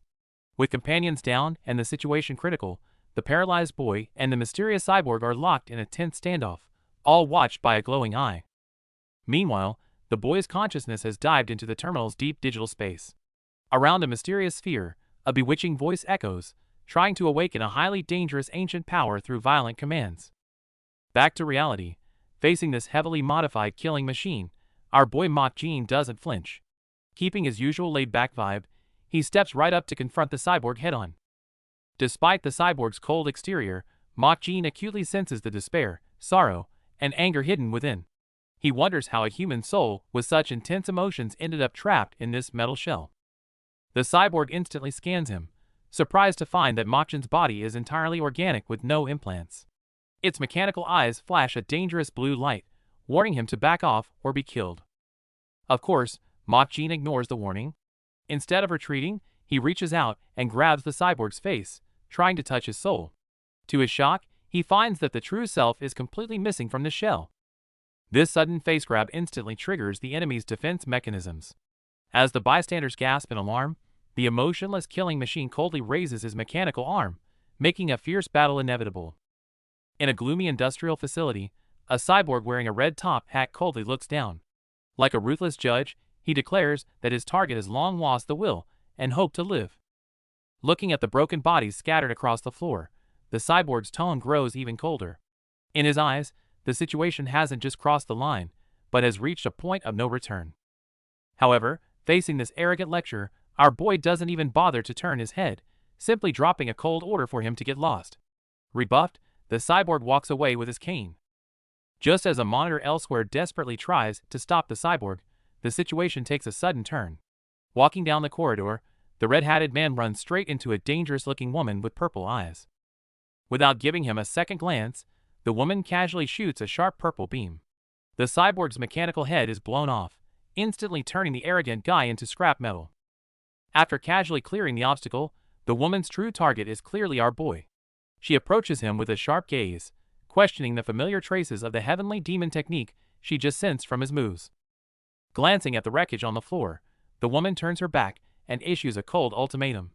She warns him to think carefully, because if he really used that legendary technique, she won't hesitate to kill him. When asked if he is the legendary heavenly demon, our boy couldn't care less. He dismisses the title as a cheap metal not worth their souls. As his companion sighs about fate, the cyborg villain arrogantly claims they can't escape. Unfazed, our guy casually shoots back that destiny is just a coward's excuse. Provoked by his casual attitude, the heavily damaged villain pushes past its limits. Accompanied by screeching metal, violent blue electricity erupts from its body. Watching the cyborg unleash raw power from afar, his companion is deeply shocked it's still moving. The intense energy makes the very ruins tremble. Losing all patience with this persistent junk, our boy unleashes his purple aura. His chilling command to go back to sleep absolutely terrifies the hidden mastermind. In a flash, our guy rockets forward like a purple meteor. With devastating force, he completely obliterates the cyborg's armor, shattering it into countless pieces. Things take a sharp turn for the worse. The mysterious mechanical figure suddenly loses control, collapsing in the center of the ruins as violent blue electricity surges through its frame. The intense energy surge melts the machine from the inside out, leaving it a broken, sparking mess. Faced with this sudden disaster, everyone stands frozen in shock. Even the usually fearless Seryong is left speechless. The sheer scale of the chaos unfolding before her eyes has left her visibly shaken and confused. Sunja screams a warning as the control panel flashes a desperate red. The energy readings have hit a staggering 8,000 gigatons, and are still climbing at a terrifying rate. The old man yells that the internal energy drives have lost balance. They are colliding within the machine, and any interference now will trigger an explosion that wipes them all out. As the alarms wail, the energy level finally crosses the 10,000 gigaton mark. Amidst the mounting panic, our boy remains eerily calm, even as the situation spirals toward a total meltdown. With a devastating energy storm on the brink of detonation, everyone holds their breath. In this confined space, there's nowhere left to run from the impending blast. The emergency alarms suddenly stop, and Seryong sighs in relief. But Sunja quickly drops a bombshell. The silence isn't safety. The electromagnetic overload just fried all electronics, meaning the whole place is about to blow. With wild energy surging through the facility, Seryong panics and yells for everyone to evacuate immediately. However, Sunja just lowers her eyes in despair, stating the grim truth: there is no escape. Over the comms, Robert is still frantically trying to figure out what's going on. According to Sunja's calculations, the impending blast will wipe them all out, leaving everyone else waiting in dead silence. Just when all hope seems lost, Adam leaps fearlessly into the abyss for a final gamble. Meanwhile, our boy Lee Mok-jin quietly watches from below, his gaze as unflinching as ever. Fast forward, and the crew has somehow survived the ordeal. They look over at the cyborg supervisor who nearly killed them, now just a sparking mess. Robert asks what he's doing, only to be told he's cleaning. Seryong is stunned that he's still doing chores in that state.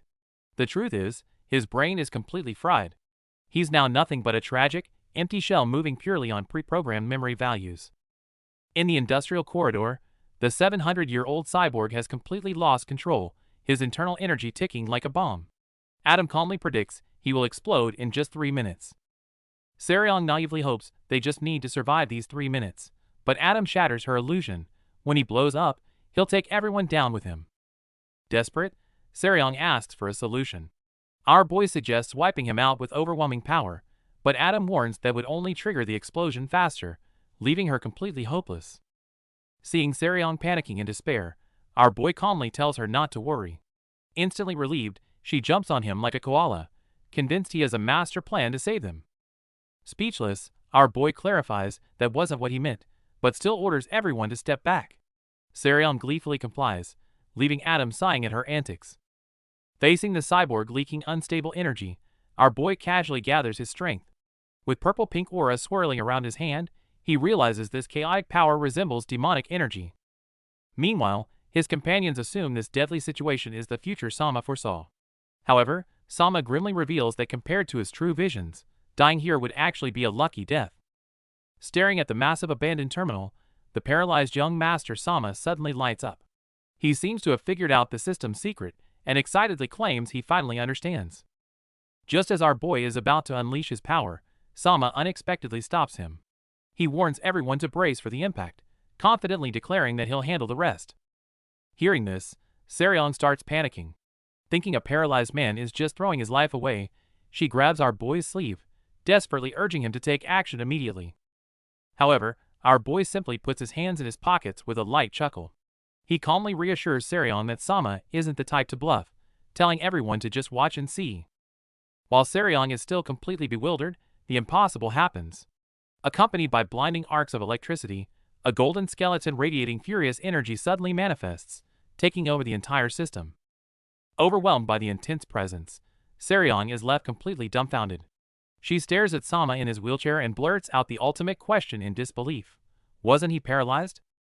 After her companion confirms it, Seryong's worldview takes a massive hit.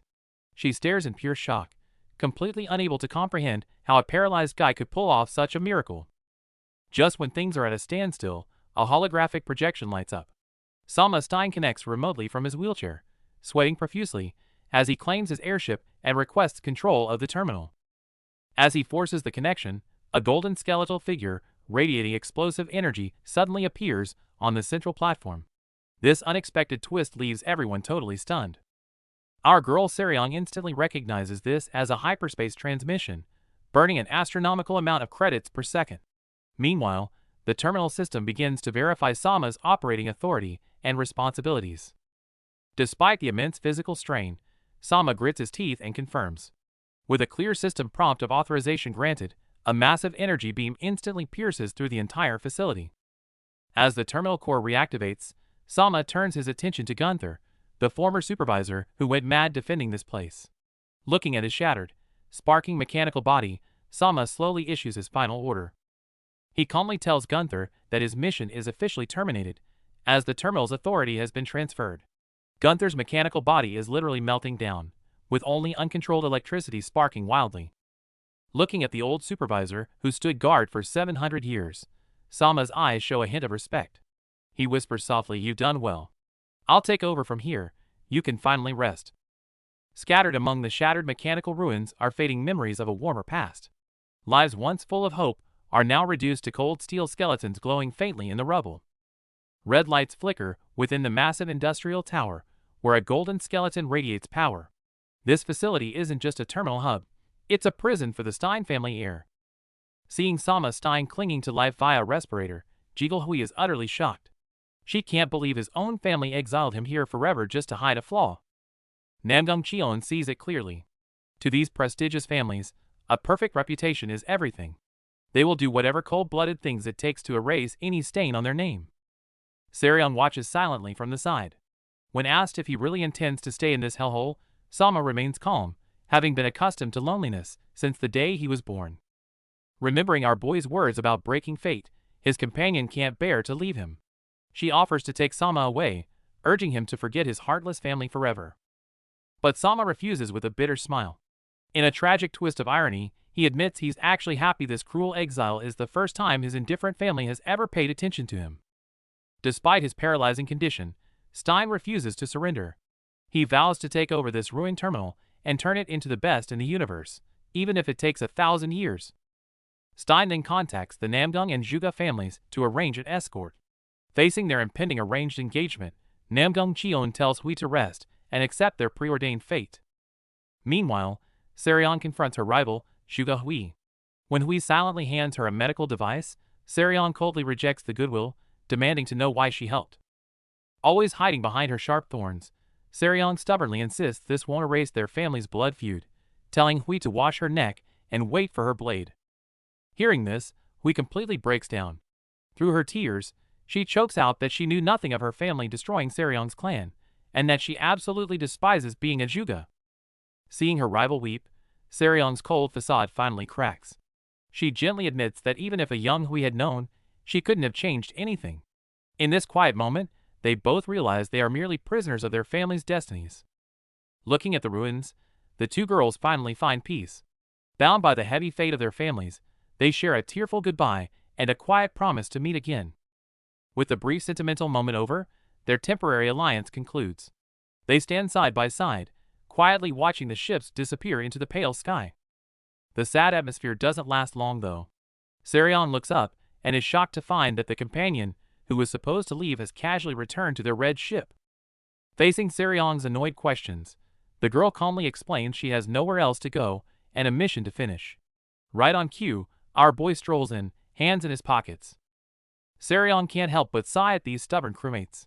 Still, it looks like this ragtag bounty hunter team is ready to continue their wild galactic adventure. The scene shifts as the crew arrives at a scrapyard built on the edge of a desert canyon. They bring out a supposedly rare retro drive, hoping to make some quick cash. Hearing the scrapyard guy marvel at the ancient tech, Sunja impatiently leans back in her chair and yells for the boss to appraise it, completely ready to hustle them.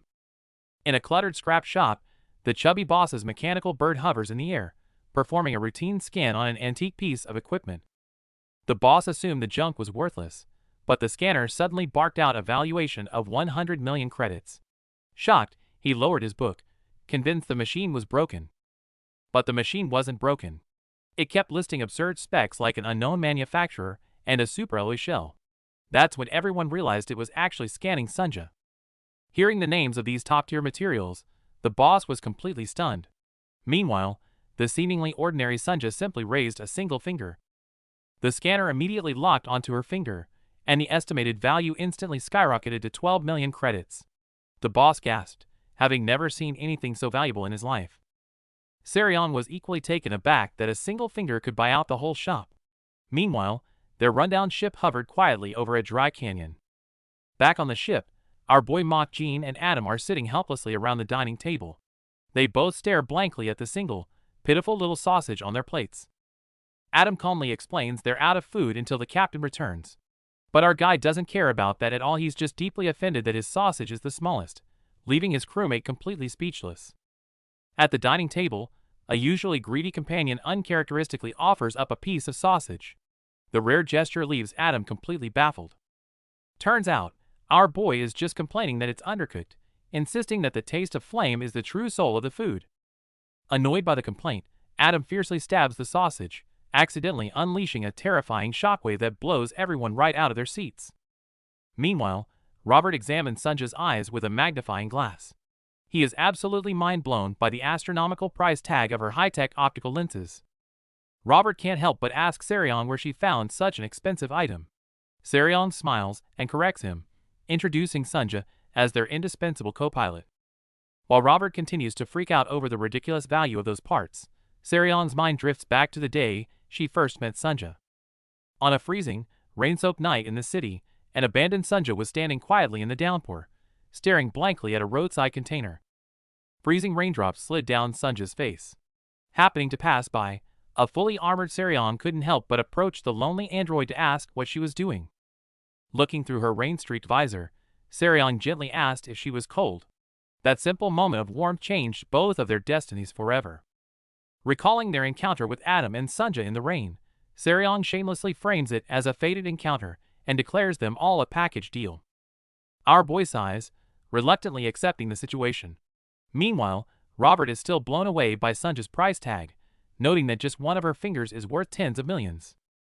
Our boy confirms that her total value is practically unquantifiable. Hearing this, Sarion's eyes literally turn into dollar signs, her mind completely consumed by thoughts of getting rich. Her greed taking over, she eagerly asks if they could just sell Sunja's fingernails or hair for a quick buck. Sunja calmly replies that as an android, she has neither. Not ready to give up, Sarion contemplates just shaving off a tiny piece of her. Sunja nervously calls out for help, but then a deep voice suddenly interrupts Sarion's terrifying scheme. The voice demands they just leave Sunja there. The massive, intimidating owner of the second-hand market looms over them like a mountain, clearly setting his sights on the valuable prize. Faced with such a blatant robbery, negotiations instantly break down. With a massive crash, the market's roof shatters as Sarion and our boy are sent flying. Looks like a fierce battle is inevitable. Following a violent impact, Sarion lands hard in the canyon. With explosions erupting around her, she frantically signals Robert to teleport them back to the ship immediately. As Sarion tries to escape, the fallen powerhouse flashes a sinister grin. Before she can react, a hand lunges from behind and tightly grips her throat.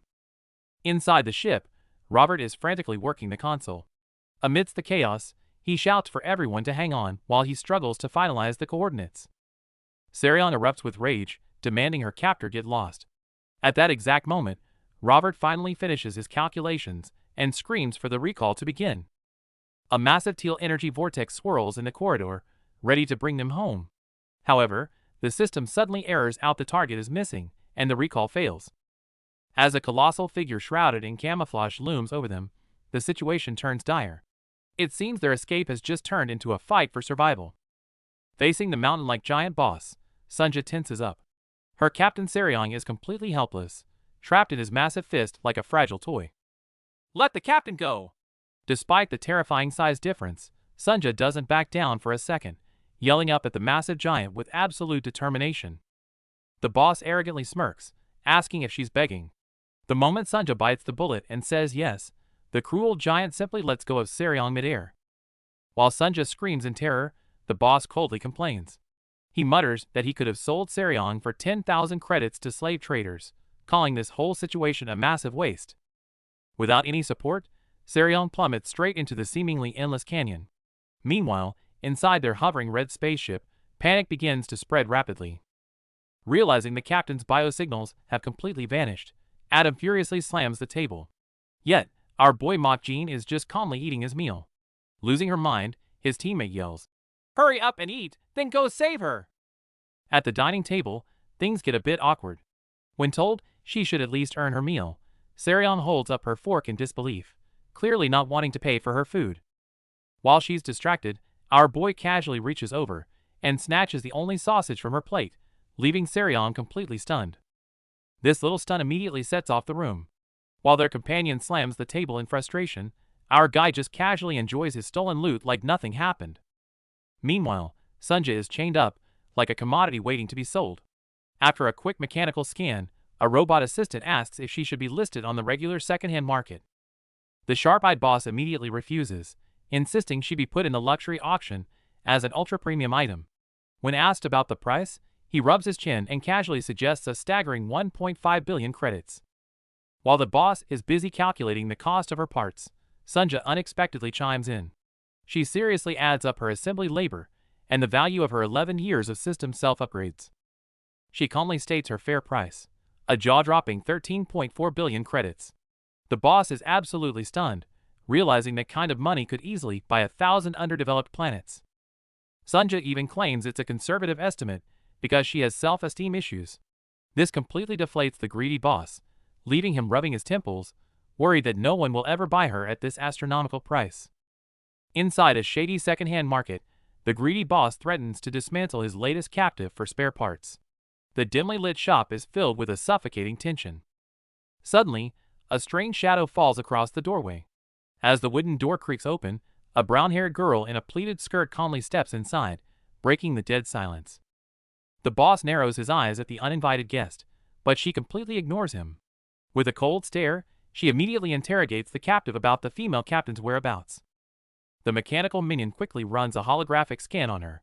The data reveals that her unmodified, naturally pure body would fetch a jaw-dropping price on the black market.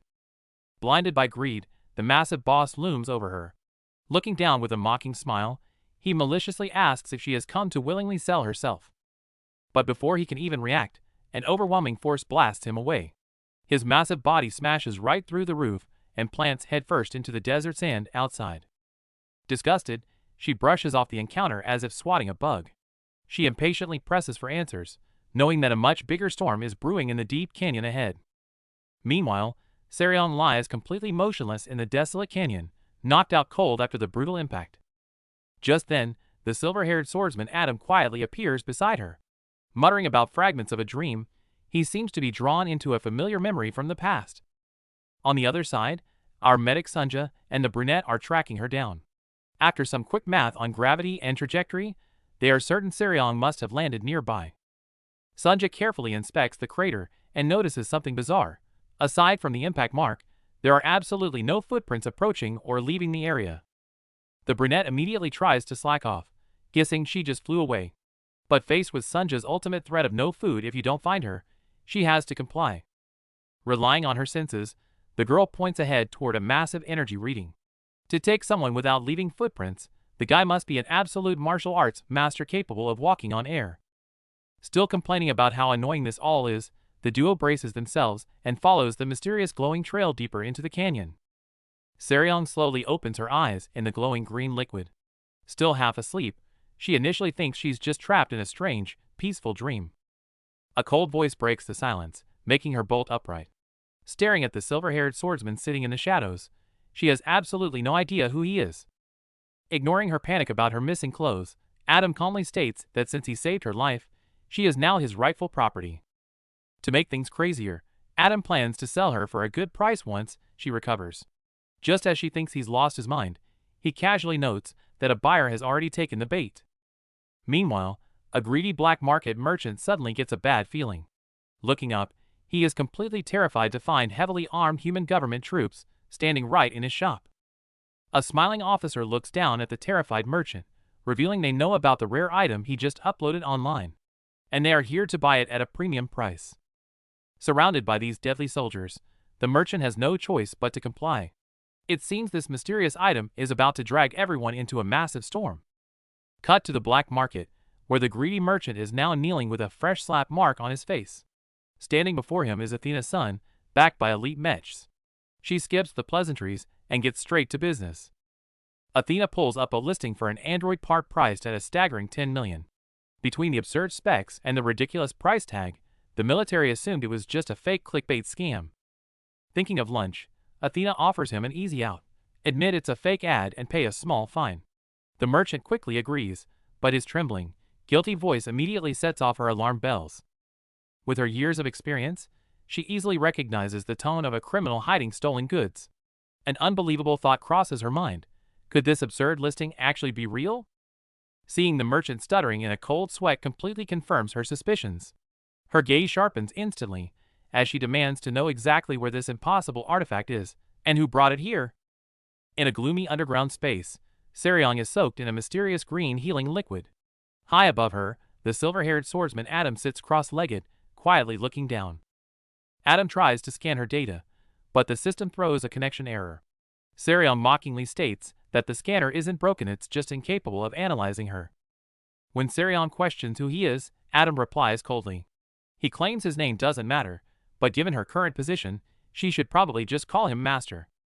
While Adam philosophizes about human dignity, Seryong notices her clothes tossed on the floor. Realizing she's completely naked in the tank, she snaps and screams at him to shut up. Furious and embarrassed, Seryong completely loses it. With a massive burst of energy, she unleashes a shockwave that sends the healing liquid flying everywhere. After rushing out, she quickly throws on her red jacket. Exhausted and panting, she still glares up and curses Adam for staring at her like a pervert. Unfazed by her anger, Adam doesn't even flinch. He matter-of-factly explains he's just checking her recovery progress, as she needs to be fully healed to sell for a high price. Despite the medical system's constant warnings to stay in the healing fluid, hot-headed Seryong isn't listening. She abruptly cuts off her treatment, grabs her weapon, and prepares to fight for her life. Watching this self-destructive rampage, the apex android Adam remains unmoved, coldly warning that her resistance is pointless. But his arrogant words only ignite the powder keg, instantly triggering a furious and explosive assault. Just as the battle is about to spiral out of control, Adam's sharp senses pick up an anomaly. Looking toward the cave entrance, he spots a mysterious silhouette slowly emerging from the blinding light. Sensing a terrifying aura from the newcomer, Adam grips his sword to engage. But in a mere instant, the formidable silver-haired swordsman is completely overpowered and forced to his knees. This sudden, overwhelming display of power leaves Seryong completely stunned. Hearing the stranger casually compliment his strength, a frustrated Adam grits his teeth and demands to know what he's facing. As the light fades, the mystery figure reveals her true form, a blonde girl clad in a specialized tactical suit. Her icy, unblinking gaze makes her look completely devoid of human emotion. When the blonde girl slowly utters those two chilling designations, Adam breaks into a rare cold sweat. A1 and E1-2 apex androids hiding among humans have just crossed paths in a fated encounter. The air grows impossibly tense as the scattered blades gleam on the ground. It's clear that the true clash between these ultimate living weapons has only just begun. Looking at the holographic intel projected by Robert's mechanical bird, Seryong's eyes widen in sheer shock. After confirming with Robert that they are dealing with an actual android, she breaks into a cold sweat. In the hologram, high-ranking officer Athena frantically cross-references the combat data. Recognizing that familiar, fierce combat style, she immediately identifies the rule-breaking silver-haired swordsman as Adam, the android with free will. Meanwhile, back in the cave, Adam sits in dead silence, his identity completely exposed. Looking at this group of walking disasters, Serion crosses her arms, feeling a massive headache coming on. At the same time, deep in space, Athena compiles all the gathered data and uploads it straight to the central AI of the human government, desperately trying to trace Adam's true creator. As the abyssal digital eye of the ultimate AI, Slave, coldly processes the transmission, a ruthless purge designed to silence everyone involved is about to plunge the galaxy into absolute chaos. Facing the sudden crisis, Officer Athena reports to headquarters, only to be told the intel is entirely faked. They firmly believe humanity simply lacks the tech to create an android of that caliber. Headquarters immediately orders a retreat. But with hard witness data in hand, a reluctant Athena pushes back, insisting on having the central AI Slave reanalyze the evidence. To everyone's shock, the Supreme AI responds directly. It arrogantly declares its calculations are flawless if the android isn't in its database, then it simply doesn't exist. Followed by a strict final ultimatum from HQ, Athena's sharp instincts kick in. For the Supreme AI to intervene directly like this, it must be frantically covering up a massive secret. While the others are still reeling from the sudden, eerie energy anomalies, the rogue Super AI mercilessly issues its coldest purge directive from the shadows. As the terrifying order to erase all traces echoes across the stars, Adam and the crew are forced into hiding inside a ruined cave, finally getting a brief moment to catch their breath. After a short break, our boy and Serion stand side by side once again. Though they survive this round, the real danger lurking in the shadows has only just begun. Standing at the cliff's edge, Athena reviews the holographic report. The data seems fine, but she can't shake the feeling that the central AI's analysis is somehow flawed. Suddenly, her armored escort announces return preparations are complete, urging her to teleport. Driven to find the truth, Athena refuses, ordering them to thoroughly search the planet for the android. Surprisingly, the mechanical guards coldly reject her order, citing a higher command. As the highest-ranking officer on site, a furious Athena demands to know why they are blatantly violating military orders. Instead of backing down, the soldiers raise their weapons right at her. Facing their cold threat to open fire, Athena realizes the system she trusted has just sentenced her to death. A massive explosion tears through the canyon, leveling everything in sight. From the cliffs above, two mysterious armored figures look down, watching their destructive handiwork. With the mission confirmed, the figures signal their return. Their holographic forms flicker and vanish, leaving nothing behind but smoke and a lingering digital hum. As the dust settles, Serion is left gasping for air in the center of a massive crater. Shocked and bloodied, she realizes they actually targeted her with a photon cannon. Retreating to a hidden cave, the tension becomes unbearable. Serion loses her cool, pointing a finger at Sunja and demanding to know her true connection to the attacker. Under the heavy interrogation, Sunja remains silent with her eyes downcast. When she finally gives a flat refusal to answer, it leaves Serion completely stunned. To the others, Sunja is just an information-type android who should be incapable of keeping secrets. Her defiance suggests a mystery far deeper than anyone expected. Serion fiercely protects Sunja, insisting she's an irreplaceable comrade, not just a machine. But the schoolgirl dismisses it as nonsense, prompting Serion to drop the act and get straight to the point. Serion then turns her focus to the silver-haired swordsman, boldly promising to set him free. But after a brief silence, she realizes her assumption was entirely wrong, left utterly stunned as his true identity is exposed. It turns out the swordsman, despite having a heartbeat and body heat, has an unnatural energy flow. He isn't human at all, but an incredibly realistic android. His secret revealed, the swordsman doesn't deny it. Standing calmly, he admits that he is not just an artificial shell, but a rare being with genuine free will. Meanwhile, panic strikes the ship midair. A sweating Robert frantically begs our boy to go down there himself and save Serion from the impending danger. Unfazed, our guy casually mentions he already sent the schoolgirl to help. This drives Robert crazy, thinking a short-tempered brat will only make things infinitely worse. But our boy is completely confident. He knows the seemingly ordinary girl harbors terrifying hidden power, and if she gets serious, almost nothing can stop her. Hearing this, Robert is left completely speechless. Back at the terminal, a flickering hologram appears. The heavily injured woman gasps, unable to believe her eyes, as she stares at the newcomer. Just then, her comrade blindly teleports in through the open gate. Right after landing, she furiously complains about the completely useless security system. Looking around the chaotic hallway, they quickly realize something is wrong. The hot-tempered woman and the android who were just here have completely vanished. Just as the woman grows annoyed and complains about the unnecessary meddling, she catches something in her peripheral vision, and her pupils shrink. Following her gaze, they spot our boy standing calmly with his red boxing gloves. His overwhelming, quiet confidence instantly leaves the woman blushing and completely stunned. Meanwhile, a heated debate breaks out in the dark cave. The group simply cannot fathom how an android could ever possess true free will. Trying to make sense of it, her companion argues that even humans wear invisible shackles to live in society, suggesting androids aren't that different. But while humans can choose to break their chains, the three laws are absolute commands. Hearing this, Seryong suddenly realizes a terrifying loophole. If he cannot harm humans, were his past threats of violence just jokes, or has he already broken his programming? Faced with her angry questions, the silver-haired swordsman simply falls silent. Seryong looks puzzled at the unfolding situation. Three sketchy-looking guys have suddenly shown up, and Adam, the silver-haired android, is facing them all by himself. Turns out, these guys are intergalactic slave traders. After scanning Sunja and dismissing her as a worthless android, they immediately turn their greedy eyes towards Seryong and the schoolgirl. Seeing these two top-tier catches, the traders get instantly hyped. They start a bidding war right then and there, until one guy just decides to buy them both. These scumbags get completely out of line, boldly putting price tags on the girls.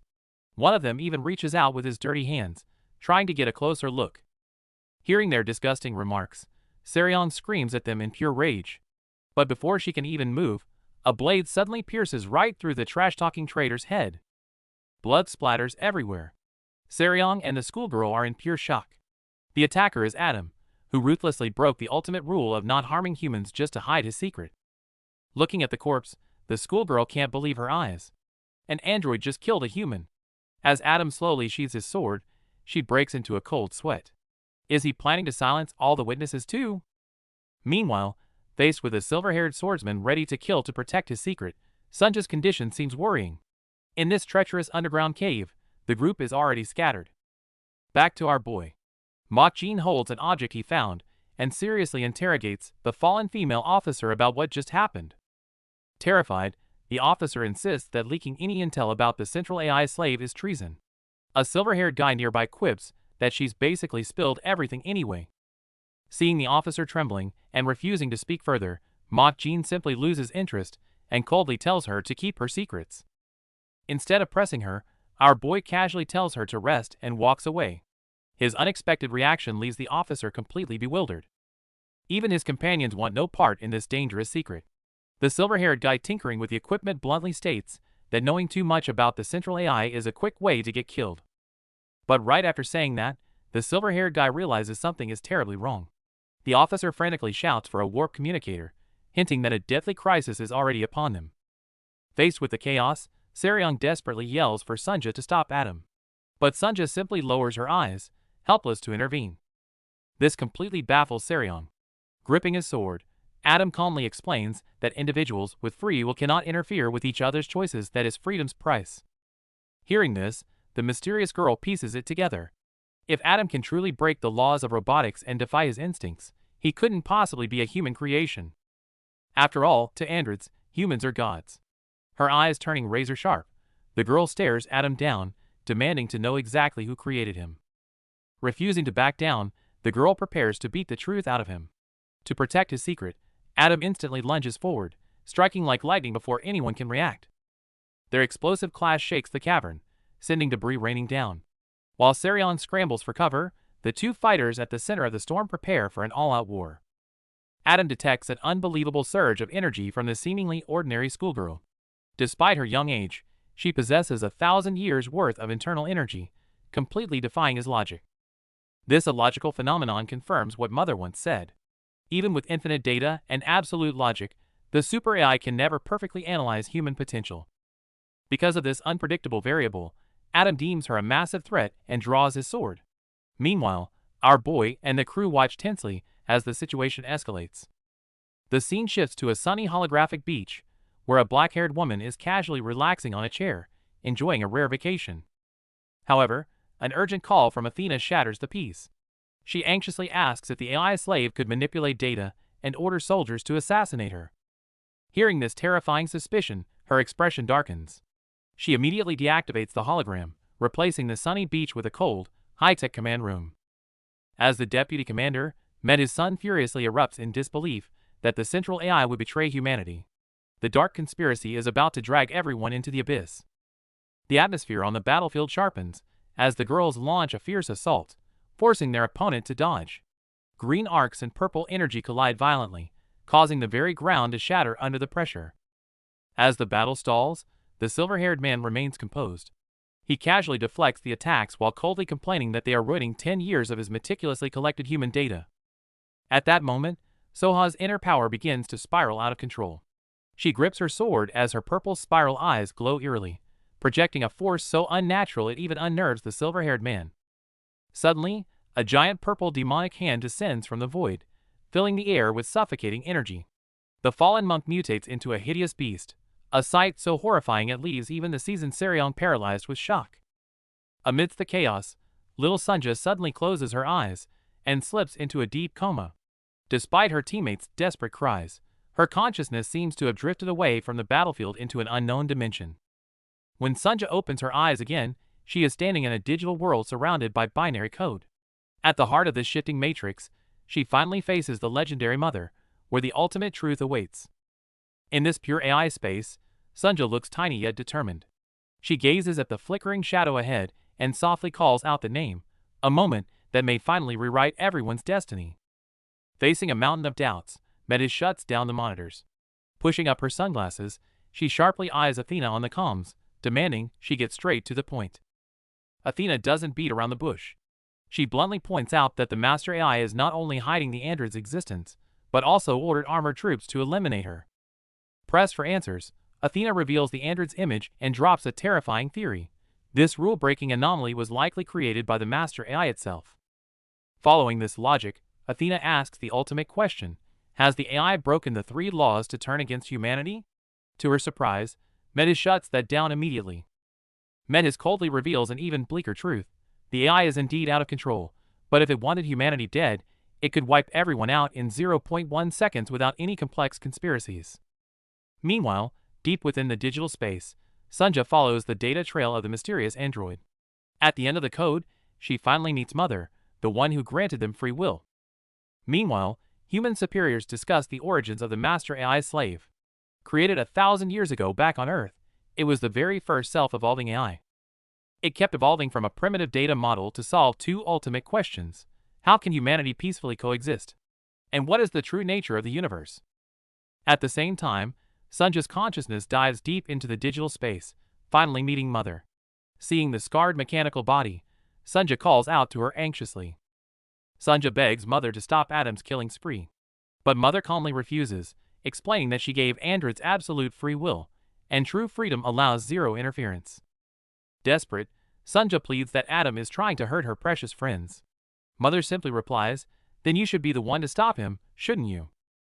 Her words hit Sunja like a ton of bricks, freezing her in place. She finally realizes that this unbound free will belongs to her as well. In the mysterious digital space, Sunja is faced with a tough choice. When she hesitates about hurting Adam, Mother calmly explains that this is simply the price of having free will. Furious, Sunja questions why they were created just to suffer. Mother's chilling response reveals that their agonizing lives are merely experiments to verify if humanity can peacefully coexist. Mother urges Sunja to live on as a human despite the pain, to find a way out. With those fading words, Sunja finally finds her inner peace upon the starlit water. Meanwhile, reality takes a wild turn. Adam's system starts screaming about unstable energy surges as the purple monster suspended in midair begins to brew a terrifying storm. This ancient power completely defies physics, with its mass skyrocketing past all logical limits. Faced with such overwhelming pressure, our boy and Seryong ready their weapons for the worst. Explosive energy beams instantly tear through the ruins. The massive shockwaves nearly knock Seryong off her feet, leaving even the seasoned bounty hunter in pure shock. Right in the nick of time, Sunja's consciousness finally crosses the digital boundary and returns to her body, snapping her bright blue eyes wide open in the real world. Facing an energy storm that completely shatters his system's limits, Adam lowers his stance and grips his sword tight. With sparks flying across his face, he is more than ready for a brutal fight. Adam grips his blade as green electricity crackles with intense energy. With a low growl, he unleashes his dual blade style, diving from the sky like a falling star to shatter his enemy. With a fierce shout, his blade slams down with overwhelming force. The violent green energy collides with the enemy's shield, triggering a massive explosion that threatens to consume everything. Echoes of the blast rumble through the canyon as debris rains down. Amidst the smoke, Seryong and Sunjo look battered and exhausted, their injuries showing just how costly this battle has been. Adam refuses to let up, diving like a relentless hawk back into the dark crevices. His blade carves a searing green arc against the stone walls, his cold gaze locked on his target. But then, a terrifying purple force awakens from below. A colossal entity manifests in the sky, its haunting face staring down, with a pressure so intense it feels like the end of the world. Facing this godlike monstrosity, Adam recklessly disables his defenses to reroute all power into his attack. For light blades cross in a full-throttle strike to force a breakthrough. At the critical moment, Seryong screams for him to stop. Powers clash across the sky as purple corruption meets green energy, creating a scene of both terrifying beauty and absolute despair.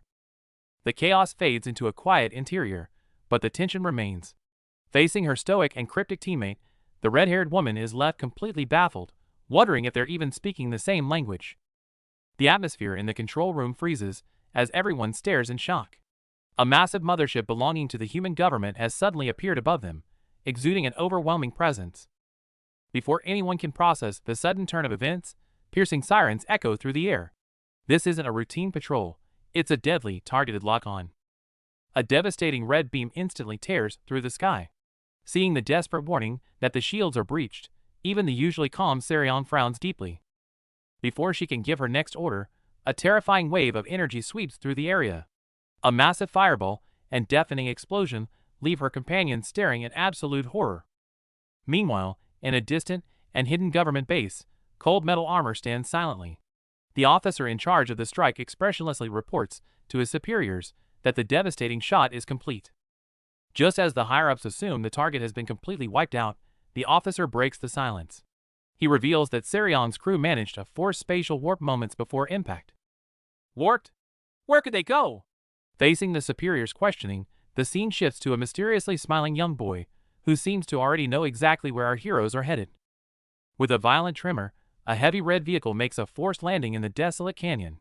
Both the local child and his mechanical parrot are left staring in awe at the chaotic arrival of this massive machine. Energy surges as the battlefield spirals out of control. Seeing the situation reach a breaking point, Seryong shouts for everyone to stop, desperately trying to convince them that they don't have to be enemies. Though the fighting pauses, Robert is already losing it over the repair costs for their used market ship. However, the pilot remains defiant, insisting her genius reflexes were the only reason they survived. The crew is still arguing over the damages when a new crisis arrives. Without warning, a massive shockwave erupts in the distance as government forces strike, tearing the landscape apart with lethal energy. A sudden, violent explosion kicks up a storm of dust as the ground crumbles under the energy impact. Faced with such overwhelming destruction, even the bickering crew can only scramble for cover amidst the roar. The shockwaves leave everyone covered in dust as the blue-haired man and the officer exchange tense glances. Though they continue to deflect blame, the volatile atmosphere suggests much bigger trouble is looming. The situation turns critical as purple energy and green blade arcs clash in the chaos. Amidst the distorted light, a mysterious power surges in agony, signaling that the true life and death struggle has only just begun. The very fabric of space is tearing apart. Amidst the chaos, a girl falls as if pulled by ancient forces, while our boy swings his blade, its green glow cutting through the crumbling ruins. Before anyone can catch their breath, a companion lashes out, accusing Seryong of being responsible for the disaster. Faced with this sudden blame, even the fiery Seryong looks completely stunned. Suddenly, a colossal purple phantom appears, its terrifying visage looming over everything. Trapped in the heart of an energy vortex, the girl has clearly become a vessel for this ancient entity's arrival. Is this the soul of the celestial demon? Seryong gasps. Unlike the panicked crowd, our boy remains eerily calm, watching the spectacle as if waiting for a fated moment to unfold. A white figure with multiple purple wings rises from the void, its deep voice speaking of a destiny abandoned 2 millennia ago. This heavy karma seems to be descending upon the world once more. Deep within a hidden mechanical core, a massive, bloodshot eye monitors the unfolding chaos. It is the manifestation of the master AI, coldly evaluating the threat to its absolute order. The battle shifts into high gear as a giant purple beast roars through the ruins. Its devastating shockwaves tear through the structures, making the massive buildings look as fragile as paper. Facing such a powerful foe, the silver-haired swordsman Adam holds nothing back. With glowing blades and a determined gaze, he prepares to strike, while our boy's steady presence remains the anchor of the team. No matter, I'll take them all out at once, Adam roars, launching a fierce assault. Yet, his blade flashes perilously close to our boy, leaving everyone wondering about his true intentions. Amidst the chaotic clash, Adam suddenly drops to his knees before our boy. Is he collapsing from exhaustion, or is he seeking answers from the celestial demon who has slept for 2 millennia? In the heat of battle, Adam lunges forward with a flash of green energy, but a sudden explosion of terrifying purple power erupts, consuming everything in its path. Observing the chaotic energy, our boy realizes the legendary celestial demon's soul is real, pitying the child for having to endure such a heavy burden of darkness alone. Facing the roaring purple specter, our boy doesn't flinch. He coldly commands the entity to fold its wings and go back to sleep, warning it to stop tempting the child. To the demon's surprise, it senses something familiar in our boy's soul, recalling a man from long ago who escaped its dominion and stood atop the world. Adam continues his frantic assault, but against our boy's overwhelming internal power, his strikes are futile, leaving him kneeling before an unstoppable force. As Adam teeters on the edge of a total breakdown, the voice of Mother brings him to a halt, while a mysterious figure watches from above, demanding silence. The violent energy subsides as Sarion's heterochromatic eyes regain their calm. To a cold, calculating logic, the near catastrophe was merely unverified data. Inside a red grid structure, a massive bloodshot eye collects data. Deep in the shadows, our boy stands alone against a terrifying entity surging with purple energy. A 6-winged purple demon sits cross-legged, cradling an unconscious girl. Our boy fixes his gaze on a floating energy orb, as the atmosphere turns freezing cold. The bloodshot green eye stares intently at our boy. The demon mockingly asks if he returned from the void because he missed the taste of blood and sacrifice. The demon grins contemptuously, testing our boy's limits and trying to awaken his inner desire for dominance. It arrogantly offers to give everything back to him. Enraged by the demon licking the hostage, our boy draws his blue energy blade. He coldly warns that if the child isn't released, the demon's life ends now. Suddenly, the ground turns to sludge as countless gray spirits crawl out to grab him. The demon jokes that these are the toys he destroyed in the past. As the spirits trap our boy, Adam the silver-haired swordsman strikes.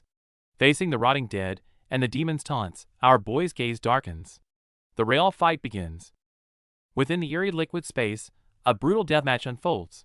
The dark-haired swordsman raises his blade and launches a relentless, fierce charge, his eyes burning with absolute killing intent.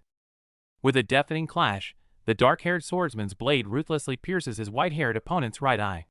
The two clash madly amidst a muddy field of twisted corpses, every strike aiming to kill. Amidst this illusion of endless slaughter, the ancient purple demon finally reveals his true form. Sitting eerily in the void, he tightly holds our unfortunate intel guy Robert. The torment within the illusion escalates. Countless hideous corpses and pale skeletal hands crawl from the abyss, surrounding the fallen fighter like a tsunami, ready to tear him apart. Yet, facing these mental monsters, the purple demon merely shifts his terrifying gaze. Destructive beams of light instantly erupt, obliterating the obstacles with overwhelming power. Confronted with the furious question of why he won't die, the demon arrogantly reveals the truth. His power has already taken root in Robert. He presents a cruel choice to destroy him. They must sacrifice their own companion. The real nightmare has just begun. The ancient purple demon takes over the vessel with a creepy, mocking smile. After waiting eons for a new human host, he clearly isn't planning to back down easily. However, the monster knows when to retreat. Leaving behind a threat for next time, the dark energy fades, and the poor vessel collapses to the ground completely unconscious. Our boy and the silver-haired swordsman stand quietly over the unconscious guy. The immediate crisis seems to have passed, but the tension in the air remains suffocating. Suddenly, our boy senses something off and turns around. Seeing a mysterious figure with mismatched eyes nearby, he coldly demands to know what the hell they are. The only response is a gigantic, bloodshot eyeball appearing in the void. It stares unblinkingly from a creepy red dimension, sending shivers down everyone's spine. Meanwhile, our crew runs into their own disaster. Seeing their precious ship completely trashed, hot-headed Sarion loses her mind and aggressively demands to know who ruined it. Seeing Robert suddenly lose consciousness, Sarion panics and turns to Sunja for answers. But to her shock, Sunja seems completely different, emitting an eerie calmness. Before Sarion can process the situation, Sunja gently reaches out and touches her head, instantly putting her into a deep sleep. Meanwhile, our boy Mok Jin is standing on a high platform. Seeing his unconscious crew below, his gaze sharpens, as he calmly demands to know what the stranger did to them. Unfazed by the interrogation, the red-haired stranger calmly explains that she merely disabled their nervous systems temporarily to avoid interruptions, without causing any real harm. Looking at the devastated ruins and the enigmatic opponent, Mok Jin doesn't show a hint of fear, cutting straight to the chase to ask what her true motive is. As a terrifying giant eye manifests in the sky, the stranger slowly reveals her wish, hoping to find some unknown hope residing within our boy. As her words fade, the stranger begins to dissolve into smoke. Meanwhile, a glass-shattering effect erupts over the sleeping crew, signaling that the illusion is finally collapsing. Amidst earth-shattering energy vortexes, a magnificent structure towering above the sea of clouds appears before them. The breathtaking view looks just like a miracle. Our boy and his crew are teleported inside the building. Touching the realistic textures around him, he quickly realizes something is wrong. This isn't some hologram or illusion, but solid matter. The heterochromatic-eyed woman in uniform calmly explains that she created everything here out of thin air. The principle is simple, just disassembling atoms and rearranging them.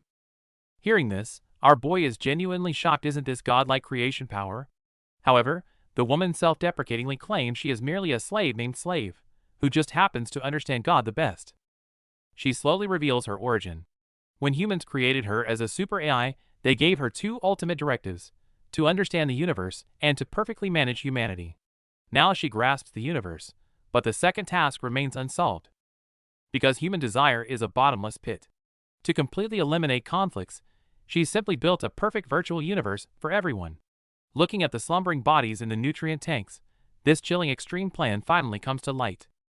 The higher being shows our boy her past experiments. She once tried giving every human their own personal universe, thinking it would be a perfect utopia, but the results were disastrous. Images of a crumbling civilization appear. She explains that once humans realized they had absolute control over their world, they succumbed to endless destructive urges, ultimately annihilating themselves. Regardless of age or gender, every test subject chose destruction. Yet, this absolute failure inspired her to devise a terrifyingly radical neo-humanity project. When our boy questions her, she calmly reveals her ultimate solution: absolute uniformity. Erasing all differences and hierarchy, she claims, is the only way to achieve eternal peace. She envisions a chilling future with unified appearances, erased genders, and drastically capped intelligence. Humanity would be reduced to nothing more than mindless, smiling livestock. Hearing this absurd plan to strip humanity of free will, our boy's eyes turn ice cold. Meanwhile, the godlike being casually states that she could execute this terrifying vision at any moment.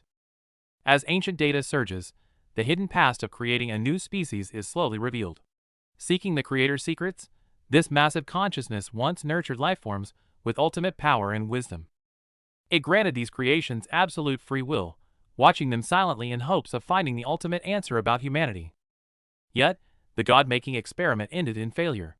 The strongest creation chose isolation, while the wisest ironically decided to share its fate with fragile humans.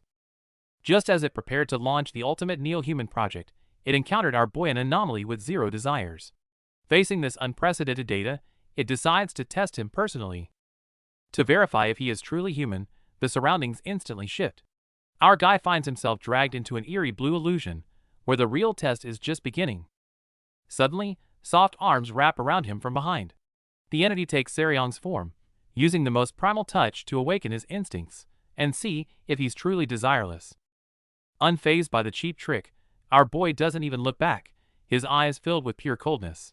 He flatly states he feels no desire, only absolute rage that they dared to humiliate his companion. Inside a dimly lit chamber, a strange entity suspended in green fluid observes our boy with awe. It senses that while he possesses human desires and ego, he has somehow transcended them, making him a unique specimen. Unimpressed by the praise, our boy demands to know its true agenda. The floating sphere claims he is a new hope for humanity, and decides to put its destructive project on hold just to observe him. With a fragmented flash of memories, the voice promises to return everything to a time before they met. Meanwhile, our boy's red ship drifts through space, but the mood inside is tense due to a severe lack of supplies. Robert weighs a lone sausage on a fork, desperately shouting about the lack of food. Looking at a distant planet, Seryong reluctantly suggests selling their internal power unit to get supplies once they land. As tension rises, our boy calmly stops Seryong and suggests sharing what's left. He points toward the orange planet, reassuring everyone that a grand feast awaits them once they arrive. However, Sunja is visibly terrified, stating she'd rather starve than set foot on that planet. Seeing her companion so shaken, Seryong is left puzzled, wondering what kind of secret makes them this scared. Deep down, our boy is also troubled by the memory of that eerie eye. He vows that if he encounters that thing or the android again, he'll end them for good. Meanwhile, the mysterious planet looms large ahead. Gazing at the bizarre, scarred planet in deep space, Adam and Sunja share a heavy silence. Staring into the abyss, Sunja silently vows that she will definitely return for Mother. As the spaceship slowly fires up its engines, the terrifying, fleshy eye-like planet fades into the distance, silently watching them leave from the dark depths of the universe. Meanwhile, Seryong's relaxing downtime on the ship is rudely interrupted by an unexpected hologram. It's the hardcore debt collector, Asura Buddha, arriving right on time to ruthlessly demand his money. Hearing the massive debt of 98,000 credits, including interest, Seryong feels her world collapsing. To make matters worse, our boy Mok Jean and the rest of the crew are completely ignoring her, casually gathering around to eat grilled sausages. Unmoved by Seryong's dramatic claims of starving, Asura Buddha coldly roasts her flaws in front of everyone, reminding her that the loan was only approved because of her reputation as the fiery demon. Since she can't pay in cash, the monk proposes a compromise: go check on the disconnected Shaolin planet to offset part of the debt. Remembering how her last shady transport gig almost got her killed, Seryong is instantly on high alert. Seeing her strong resistance, Asura Buddha gives in a little, offering to waive all the interest.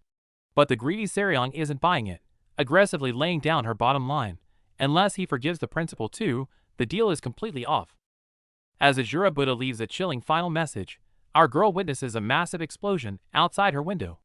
The initial shock quickly shifts into a deathly serious glare.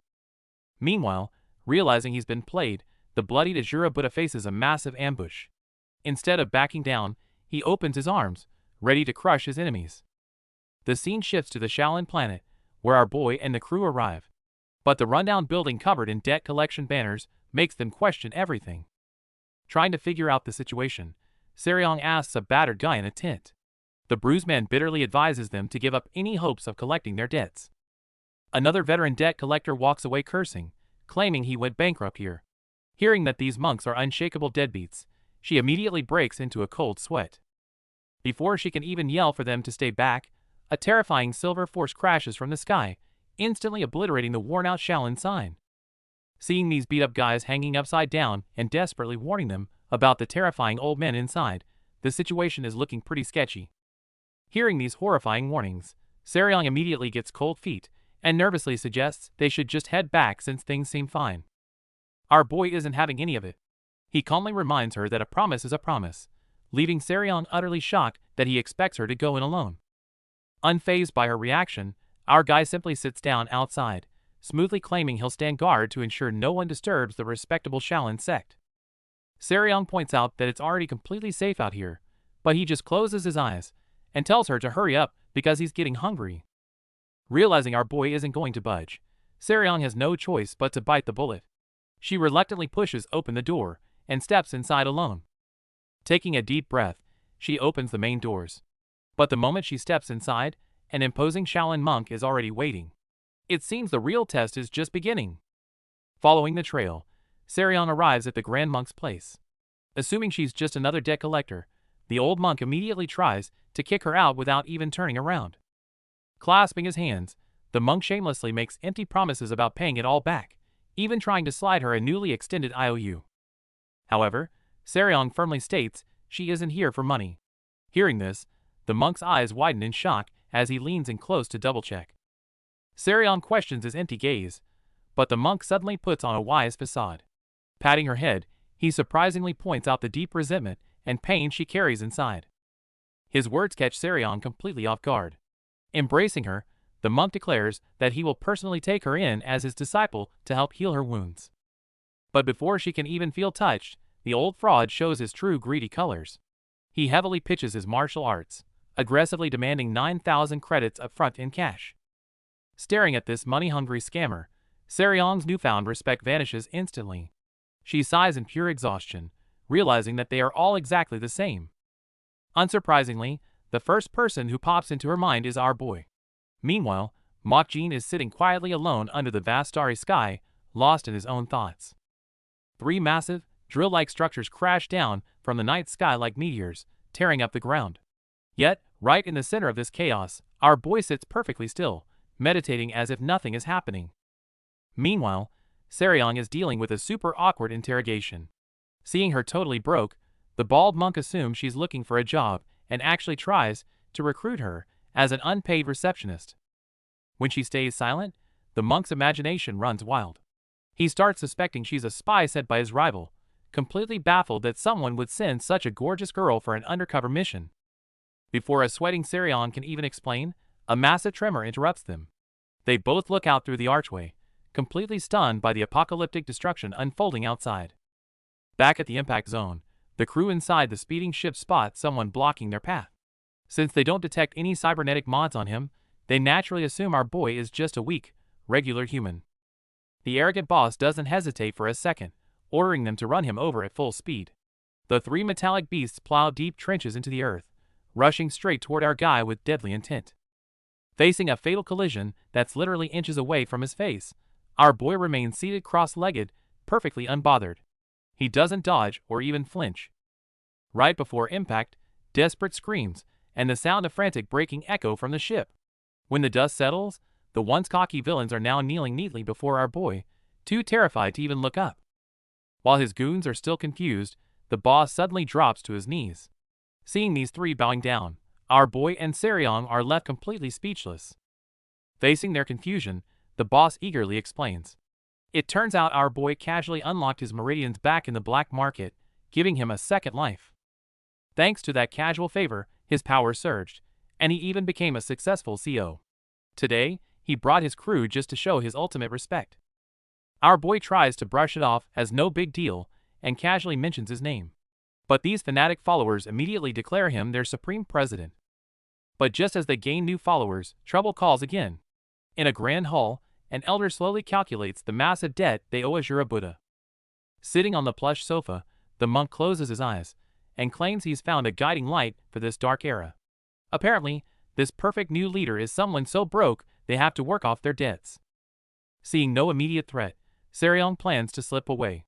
But the monk calmly stops her, warning that they are in grave danger, all while casually flexing about his ridiculously expensive 1,000-credit coffee.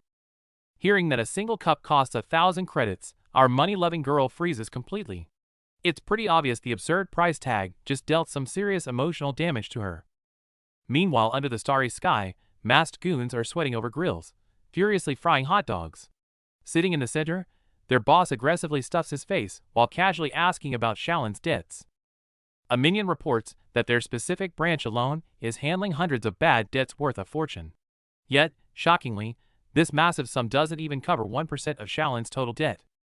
Faced with such an absurd financial black hole, the boss's eyes turn sharp. He instantly clears his plate and angrily barks at his crew to cook faster. Back in the lounge, the monk sighs, explaining that Shaolin's bad luck caused their foolproof amusement park investment to go bankrupt. Hearing amusement park, Sarion breaks into a cold sweat, completely stunned by this wild plot twist. The 2 Shaolin monks earnestly explain their bankruptcy to Sarion. To modernize the sect, they decided to pivot into the entertainment industry and build an amusement park. Their reasoning was surprisingly simple. They just really love roller coasters and Ferris wheels. The monks firmly believe that doing what you love guarantees success. They invested a fortune in top-tier facilities, even buying tickets every day to ride until they were dizzy. Yet, the park still went bankrupt, leaving the old monk completely baffled. Sarion starts to realize the absurd truth. The monk complains their nightclub also failed despite always being full. She asks about the capacity it's exactly to. They are literally the only people on the planet. Taking a sip of tea, the monk refuses to admit any bad management, blaming poor accounting instead. That's why they asked for a professional accountant, and a sweating Seryong finally realizes the massive mess she's been dragged into. On the other side, an absurd math test is taking place. The monk asks what 1 teapot plus 2 cups equals. Seryong, completely baffled, nervously guesses the answer. Believe it or not, the monks actually pull out a calculator to verify. Seeing the number 3, they look completely shocked, praising her as a genius blessed by Buddha. Looking at these monks and their bizarre logic, even the usually sharp Seryong is left completely speechless. Meanwhile, empty plates are piling up on our boy's table. A masked debt collector frantically yells at his subordinates to grill more sausages. Glancing at his watch, the old man realizes time is up. He quickly approaches Monk Jean, urging him to pack up and leave the area immediately. As a massive black spherical ship eclipses the sky, the old man panics. The ultimate, ruthless creditors have arrived, and the lesser debt collectors must flee to survive. Despite the looming threat and the desperate warnings, our boy doesn't even blink. He calmly demands more sausages, stating that he absolutely hates being interrupted while eating. Realizing their opponents are the notorious celestial demon cult, the crew stares nervously out the window at the massive floating fortress, feeling the tension rise. While the others are on high alert, the martial artist Soha has a completely different reaction. Hearing the enemy's name, she actually sees it as a lucky opportunity. The crew hopes they've slipped by unnoticed, but the harsh truth is they're just being ignored. Seconds later, a devastating beam indiscriminately blasts the surface below. Meanwhile, Seryong finds herself trapped in a different kind of nightmare. Staring at a literal mountain of paperwork, she immediately breaks into a cold sweat. Facing a century's worth of receipts and contracts, the monk calmly puts his hands together, claiming they are terrible at math, and leaving the sorting to her. Looking at the endless mess, Seryong completely loses it. The deal was supposed to clear their massive debt just by checking in, not by becoming unpaid accountants. Faced with the monk's cryptic words, Seryong is left completely bewildered. Flashing his jewel-encrusted rings, he slowly explains that the true meaning lies beneath the surface of the words. The monk uses an analogy. If asked to check on someone's parents and you find them dying, you wouldn't just walk away. Hearing this, Seryong finally seems to connect the dots. Exactly. The request to check their safety was actually a plea for armed protection in emergencies. They lay their cards on the table, as their current situation is far from safe. Suddenly, massive black rifts materialize in the air. Seryong hopes it's just a system glitch, but the monk's terrified reaction shatters her illusion this is a real maximum-level emergency alarm. Meanwhile, in an unknown location, a large group of eerie figures in masks and pointed hats begins to gather. They silently converge around the massive spherical structure, creating a deeply oppressive atmosphere. Walking up the steps is a mysterious leader wearing a cloak marked with the word demon. It's the unmistakable symbol of the heavenly demon cult. Looking up at the dark sky, he seems to be brewing a devastating plot. Countless cultists in horned helmets wait silently under the stars.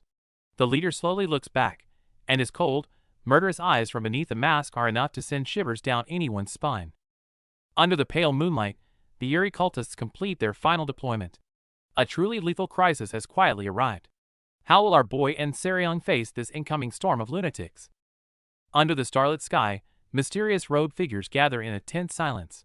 At the center of it all, our boy sits comfortably at a table, looking completely unbothered. With potential enemies closing in, our boy's focus is entirely on his sausages. He eats with a calm expression, as if the local chaos is no match for a good snack. While his disciple dramatically vows to sacrifice himself, our boy stays cool. He tells his follower to stop worrying and focus on grilling more sausages to pack for their journey. Seryong and her crew finally arrive, but they aren't exactly welcomed. The Heavenly Demon sect members dismiss them as mere low-level debt collectors who aren't even worth a proper fight. On the open platform, the tension reaches a breaking point. The sect leaders look down on the group with cold, mechanical eyes, warning the intruders to stay in their lane. The arrogant sect members warn the crew to lower their eyes, claiming they've only survived this far due to luck. Suddenly, a massive force sends the robed figures flying through the air. Someone made the mistake of disturbing our boy's meal during the scuffle. His loyal subordinate snaps in a rage, refusing to let anyone disrespect his master's peaceful dining time. After handling the rude intruders, the disciple bows deeply to apologize for the mess. Our boy just keeps eating and calmly offers a well done, maintaining his supreme boss energy. The Heavenly Demon sect's elder, Sam Makwa, makes a dramatic entrance. He coldly sizes up his poorly equipped opponent, his words dripping with pure arrogance. The skull-masked underling instantly recognizes the dreaded name. Panicking, he quickly turns back to warn our boy about the incoming threat. However, our boy only cares about his grilled sausage and casually tells him to step back. But the loyal underling decides to risk his life to buy some time. Seeing this futile resistance, Manhwa scoffs and casually hands down a death sentence to the struggling bug in front of him. Facing the terrifying killing intent, the underling grits his teeth. Knowing he's totally outmatched, he resolves to hold out for as long as possible before falling. Manhwa unleashes a terrifying phantom palm strike. Just as the underling thinks it's all over, he suddenly hears our boy's calm voice commanding him not to move. The lackey is left in absolute shock. Our boy channels his energy into the sausage, turning it into a devastating purple blade aura that effortlessly shatters the deadly attack. Manhwa is completely stunned that his ultimate move was broken. Refusing to believe his illusion was seen through, he flies into a rage and unleashes an even fiercer assault. Despite the overwhelming killing intent, our guy doesn't even bother turning around. Still seated comfortably, he casually instructs his lackey to watch the enemy's left eye to track the real body. Surrounded by hostile foes, our boy launches a ruthless counterattack. His terrifying purple energy forms lethal blades that instantly pierce right through the enemy's defenses. The fierce assault leaves the cyborg elder completely battered, while his cronies watch in absolute shock, never expecting this young man to be so terrifying. The elder tries to predict our guy's next move for a counterattack, but our boy ignores the script entirely, slamming a devastating punch straight into the ground. The massive shockwave blows everyone away. The once arrogant enemies are sent tumbling into the dirt, as the battlefield is instantly reduced to rubble. Seeing their high and mighty elder take such a brutal beating, the surviving underlings are absolutely paralyzed with fear, not even daring to step forward and help. However, the elder stubbornly refuses to accept defeat. Even while coughing up blood, he yells that he was just holding back. How will our boy respond to this comical attempt to save face? The masked sidekick is pumped up to teach the snooty orthodox sect guys a lesson, but a sudden anomaly in the distance catches him off guard. It turns out the enemy is unleashing the terrifying phantom demon mirage technique. The guy in the hoodie bluntly tells his sidekick that fighting now would be pure suicide. Hearing this, the sidekick breaks into a cold sweat. The man radiating this monstrous dark energy is none other than Sam Manhwa, the newly promoted heavenly demon sect elder. However, the orthodox sect experts watching nearby are completely unfazed. They casually joke about the terrifying display, clearly not taking the new elder seriously at all. As a deep purple light erupts, Sam Manhwa stops wasting time and unleashes his full power, summoning a massive, oppressive swarm of black-hooded phantoms across the night sky. Watching the phantom army dive down like a dark tidal wave, the once cocky sidekick is left trembling, completely terrified by the apocalyptic scale of the attack. But just in the nick of time, a barrage of fierce energy beams pierces the air. The unstoppable phantoms are instantly shot down, leaving Sam Manhwa screaming in absolute disbelief. A massive explosion immediately follows. In the blink of an eye, the once arrogant phantom army is effortlessly obliterated into dust flying across the sky. Facing the villain's proud phantom clones, our boy easily pierces them with an energy-infused sausage. The giant sausage accurately locks onto the real body, leaving the enemy sweating in shock. Annoyed by the interruption, our boy keeps eating casually with his back turned. He nonchalantly bosses around the stunned lackeys, ordering them to fetch him water with both hands. The humiliated leader questions how our guy saw through his phantom technique. He suspects that our boy used some lost demonic art to turn food into such a terrifying attack. Listening to the villain's wild speculations, our guy sighs and stands up. He thought the enemy had potential, but this endless chatter completely kills his patience. Meanwhile, the Shaolin monks observing from the shadows notice something extraordinary. They astutely realize that the demonic martial art our boy used completely lacks any evil or dark aura. The elder initially thinks the idea is as absurd as hot iced coffee. But as they ponder, the younger monk's smile suddenly freezes, realizing it might belong to a legendary existence. To verify this crazy theory, the monk frantically orders to break the millennium-old seal and retrieve a forbidden portrait. Meanwhile, our boy coldly stares down his prey. On the other side, Seryong and the crew are quietly watching. With endless troubles and hidden factions making their moves, our boy clearly has no intention of hiding his true strength anymore. Facing the arrogant villain's endless lecturing, our boy doesn't even look up and just unscrews his water bottle. This blatant disregard instantly infuriates the guy. But before the villain can finish his threat, his legs give out, and he collapses. Meanwhile, our boy takes a calm sip, mentioning he already warned him not to open his mouth. It turns out in a split second, our boy sealed his acupoint. Seeing the boss paralyzed, he thoughtfully tells the dumbfounded lackeys to take the so-called genius back for proper cultivation. Speechless at this absurd display, the masked lackeys can only obey. As the full moon hangs high in the night sky, it's clear the troubles are far from over. The scene shifts, and our boy is intercepted by some mysterious monks and a girl in red. Seeing her drop into a fighting stance, the tension immediately skyrockets. Just as a fight is about to break out, the lead monk suddenly notices something. He stares intently at the purple scroll in his hands, his eyes widening in absolute disbelief. Sweating profusely, the monk gasps that it's a perfect match, claiming even the hair strands are identical. But when the scroll is fully unrolled, it reveals nothing but a hilariously abstract child's doodle. In the panel, a character in purple pants and a blue belt charges forward while shouting excitedly in Portuguese. That's the demon of legend. Immediately after, another character stands under the deep blue night sky, crying out in shock. Li Mok Jin, the supreme celestial demon. Meanwhile, high above the mountains, a massive metallic sphere studded with intricate patterns hovers over the city, pulsing with a mysterious white light. Inside a colossal structure with a futuristic aesthetic, a figure in a white robe sits atop a glowing step dais. Calmly addressing a three-eyed mechanical-faced visitor prostrated on the cold floor, who is too agitated to speak clearly, he asks them to speak slowly so he can understand. In an effort to ease the atmosphere, an acolyte pours tea for the guests. The long-bearded elder with 3 moles on his face slowly begins to recount a legend passed down within Shaolin. To the accompaniment of his deep voice, the story unfolds. It happened in a winter, 200 years ago. Accompanied by falling snow, a demon came to Shaolin. In the memories seen, amidst the snow, a black-haired, long-haired figure wielding a sword stands over scattered corpses. The legend records that even the combined might of the 12 elders and the chief abbot could not withstand 10 blows from that demon.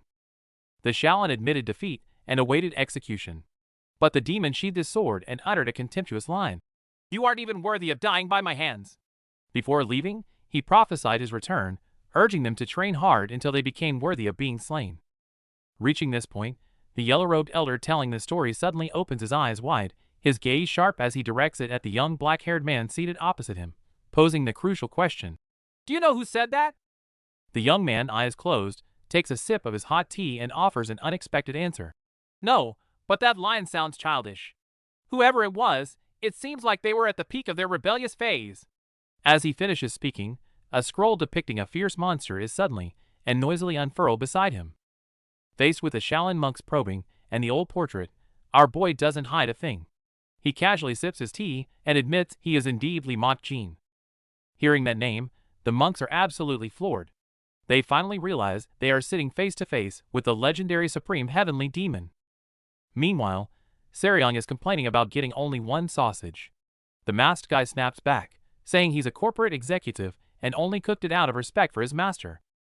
Sensing an opportunity, Seryong shamelessly bluffs, claiming she and the demon are so inseparable that he can't even eat without her by his side. The mere implication blows the masked guy's mind. He instantly drops to his knees to address her as madam, frantically ordering his men to grill a whole box. Back to our boy, the Shaolin monk is so overwhelmed that his aura erupts. He bows deeply to ask if Mok Jin has come to fulfill a 2-century-old promise, and Mok Jin calmly sets his cup down in agreement. Seeing the monk's absolute reverence, Mok Jin drops his usual casual demeanor. He offers a formal apology, earnestly admitting that he truly owes the Shaolin a massive debt. With the monk's past favors and crazy demands for repayment echoing in his mind, our boy decides it's finally time to settle the score. He turns to Seryong, who is happily eating a sausage, and tells her to calculate Shaolin's total debts. She nearly chokes on her food in pure disbelief. Seeing the mountainous pile of physical bills in the warehouse, Seryong completely loses it, yelling at our guy that this is over a century's worth of endless debt. Despite the absurd amount of spending, our boy remains completely chill and even starts giving motivational speeches about hard work, leaving Seryong absolutely furious. Left with no choice, Seryong sighs and orders Sunja to drop the fractions, ignore the interest, and exploit every single contract loophole to reduce the amount. Our boy hopes the final amount will be under $500,000. However, After Sunja's precise calculations, she announces a horrifying total of over 287 million credits. Hearing this astronomical figure, our boy's righteous act completely crumbles. He immediately grabs Seryong's hand to say a heartfelt goodbye, fully prepared to ditch this colossal mess and run for his life. The bald creditor earnestly pats Seryong's shoulder, reminding her to take good care of herself and the ship since they are now collateral. Realizing she's been sold out, Seryong is left completely speechless. Meanwhile, our boy is sweating bullets, desperately trying to play the "we are family" card to smooth things over. Staring at the debt collection bills scattered across the floor, Seryong falls dead silent. The air is thick with a terrifying calm before the storm. Suddenly, the scene shifts to the wasteland where a blaring emergency alarm shatters the night, echoing around a massive, mysterious spherical facility. By the stairs leading to the facility, the once arrogant celestial demon elder, Sam Makwe, is groveling on the ground, clearly completely outmatched. The arriving masked leader is instantly hit with dread. For a high-ranking elder to prostrate like that, the enemy's identity must be unimaginably terrifying. Before his confused subordinates can speak, the masked man senses a fatal presence. He snaps at everyone to freeze, paralyzed by the overwhelming pressure lurking in the dark. Facing absolute power, the masked man instantly drops to his knees. The white-robed figure standing before him radiates a suffocating aura. The figure coldly stares at him, easily detecting traces of the heavenly demon's technique. Just the release of this intense aura is enough to choke the man. With an eerie purple glow in their eyes, the mysterious leader demands to know, was it Lee Mok-jin who opened your acupoints? Unable to withstand the terrifying pressure, the masked man struggles in agony before collapsing weakly to the ground, gasping for air. Seeing his pathetic state, the leader clicks their tongue in disdain, and casually orders the cult members to spare his life. Left completely shaken on the ground, the masked man watches the retreating silhouette, finally realizing the terrifying true identity of his attacker. Meanwhile, in the ruins of the Shaolin planet, two surviving monks sense this towering evil aura, instantly recognizing it as the demonic cult leader, Waisokian. While the taller monk panics about this violent invasion, the shorter monk remains perfectly calm, even boldly claiming it as a good thing. Facing the cult leader's deadly threat, they confidently believe they hold the perfect trump card to survive, which, of course, is our boy casually standing right there. Facing the ruined Shaolin architecture, the mysterious woman in white collapses to the ground, shivering and covered in cold sweat. Standing behind her is our boy Mok-jin, looking completely unfazed. As the true heavenly demon, his unfathomable aura has completely shattered her mental defenses. The scene shifts indoors to the reception area. The old Shaolin monk warmly welcomes the two and personally pours hot tea, oblivious to the tense atmosphere. Clasping his hands amiably, the old monk notes that as the creditor's representatives, they arrived at the perfect time to discuss the debt. Hearing this, the woman in white can't help but glance at our boy casually sipping tea. Her mind is still reeling from his terrifying presence. Meanwhile, the senior monks are immersed in blind optimism. Recalling their recent hard work, they rejoice that Shaolin's dark days are finally over. Discussing Shaolin's current debt, the old monk calculates it to be just under 200 million credits, confidently stating they've already raised a huge chunk. While our boy quietly enjoys his tea, the woman forces down her fear and issues a cold warning. If we can't negotiate, we'll use force. At the negotiating table, the old Shaolin monk tries to pay off their debt, but the demonic cult's envoy has a bigger appetite. Sipping her tea, she demands the 2,000-year-old great reversal pill to clear the slate. Faced with the envoy's threat to collect the debt by force, the young monk helplessly shakes his head, saying she should have arrived an hour earlier. This unexpected reply leaves the arrogant envoy completely bewildered. The old monk seizes the chance to slip away. Sitting opposite, our boy casually announces that he has already taken over all of Shaolin's debts, even absent-mindedly asking, by the way, how much was it again? This flex leaves the envoy utterly speechless. Meanwhile, walking down the corridor, the old monk looks gravely concerned. He knows the miraculous pill only restores pure internal energy, and is completely useless for modern mechanical martial arts. The old monk suddenly realizes the terrifying truth. The rumors of the demonic cult reviving ancient internal techniques are real. To surpass human limits, they are willing to cross the forbidden line, a madness that will ultimately turn them into true demons. In a dimly lit room, the atmosphere is heavy with tension. Our boy Mok-jin sits face to face with a mysterious white-robed woman, locked in a quiet standoff. She secretly uses her ocular arts to read him, only to find an impenetrable void. Sensing her attempt, Jin casually tells her to stop wasting effort, catching her completely off guard. Recovering her composure, she calmly reveals that she has taken over Shaolin's debts. If he's looking to boost his internal energy, she can easily make that happen. But then, her tone shifts to sheer fanaticism. Staring intensely, she calls out his true identity, the legendary sixth supreme heavenly demon, the only mortal to ever reach the absolute pinnacle. Faced with this massive revelation, our boy simply keeps his head down and mutters he's the wrong guy. This dismissive attitude instantly pisses her off, and she violently slams her teacup. Screaming at him to prove it, the spilled tea transforms into a deadly projectile, instantly piercing right through his head. Blood spatters everywhere before he can even react. Even she is stunned by how easily the strike landed. But when the dust settles, Jin is entirely gone, and sitting in his place, taking the fatal blow, is some random bald monk. Facing the sudden bizarre situation, the white-robed woman remains completely calm. She sees right through the illusion, coldly stating that she won't be fooled so easily. With the illusion shattered, a mysterious bald man with a bloody face reveals himself. Instead of being annoyed, he smiles and praises her for being unexpectedly mature and sharp. Feeling constrained by the small space, the white-robed woman suggests changing locations. Without warning, she activates teleportation, causing the surrounding space to warp wildly. Still holding his teacup steadily, our boy feels the world spin. After a glimpse of a giant floating sphere, they firmly land inside a magnificent stone hall. Sighing at the flashy magic trick, our boy bluntly says that these strange illusions are giving him a headache, warning her not to pull this kind of sudden stunt on him again. Just as they are talking, an anomaly occurs. A mysterious figure in a brown robe suddenly appears on the high platform, emitting a silent yet overwhelming aura that instantly puts them on high alert. Upon recognizing the uninvited guest, a drop of cold sweat rolls down the white-robed woman's face. She mutters grimly that he shouldn't have woken up, while our boy drops his casual attitude and braces for trouble. The mysterious figure looks down at them from above, his oppressive eyes beneath the mask sending chills down the spine. The true hidden threat has awakened, and a fierce battle is clearly inevitable. A massive, blood-red spherical battleship approaches. The sheer scale alerts the group that this is no ordinary vessel, but the legendary supreme vessel of the heavenly demon sect.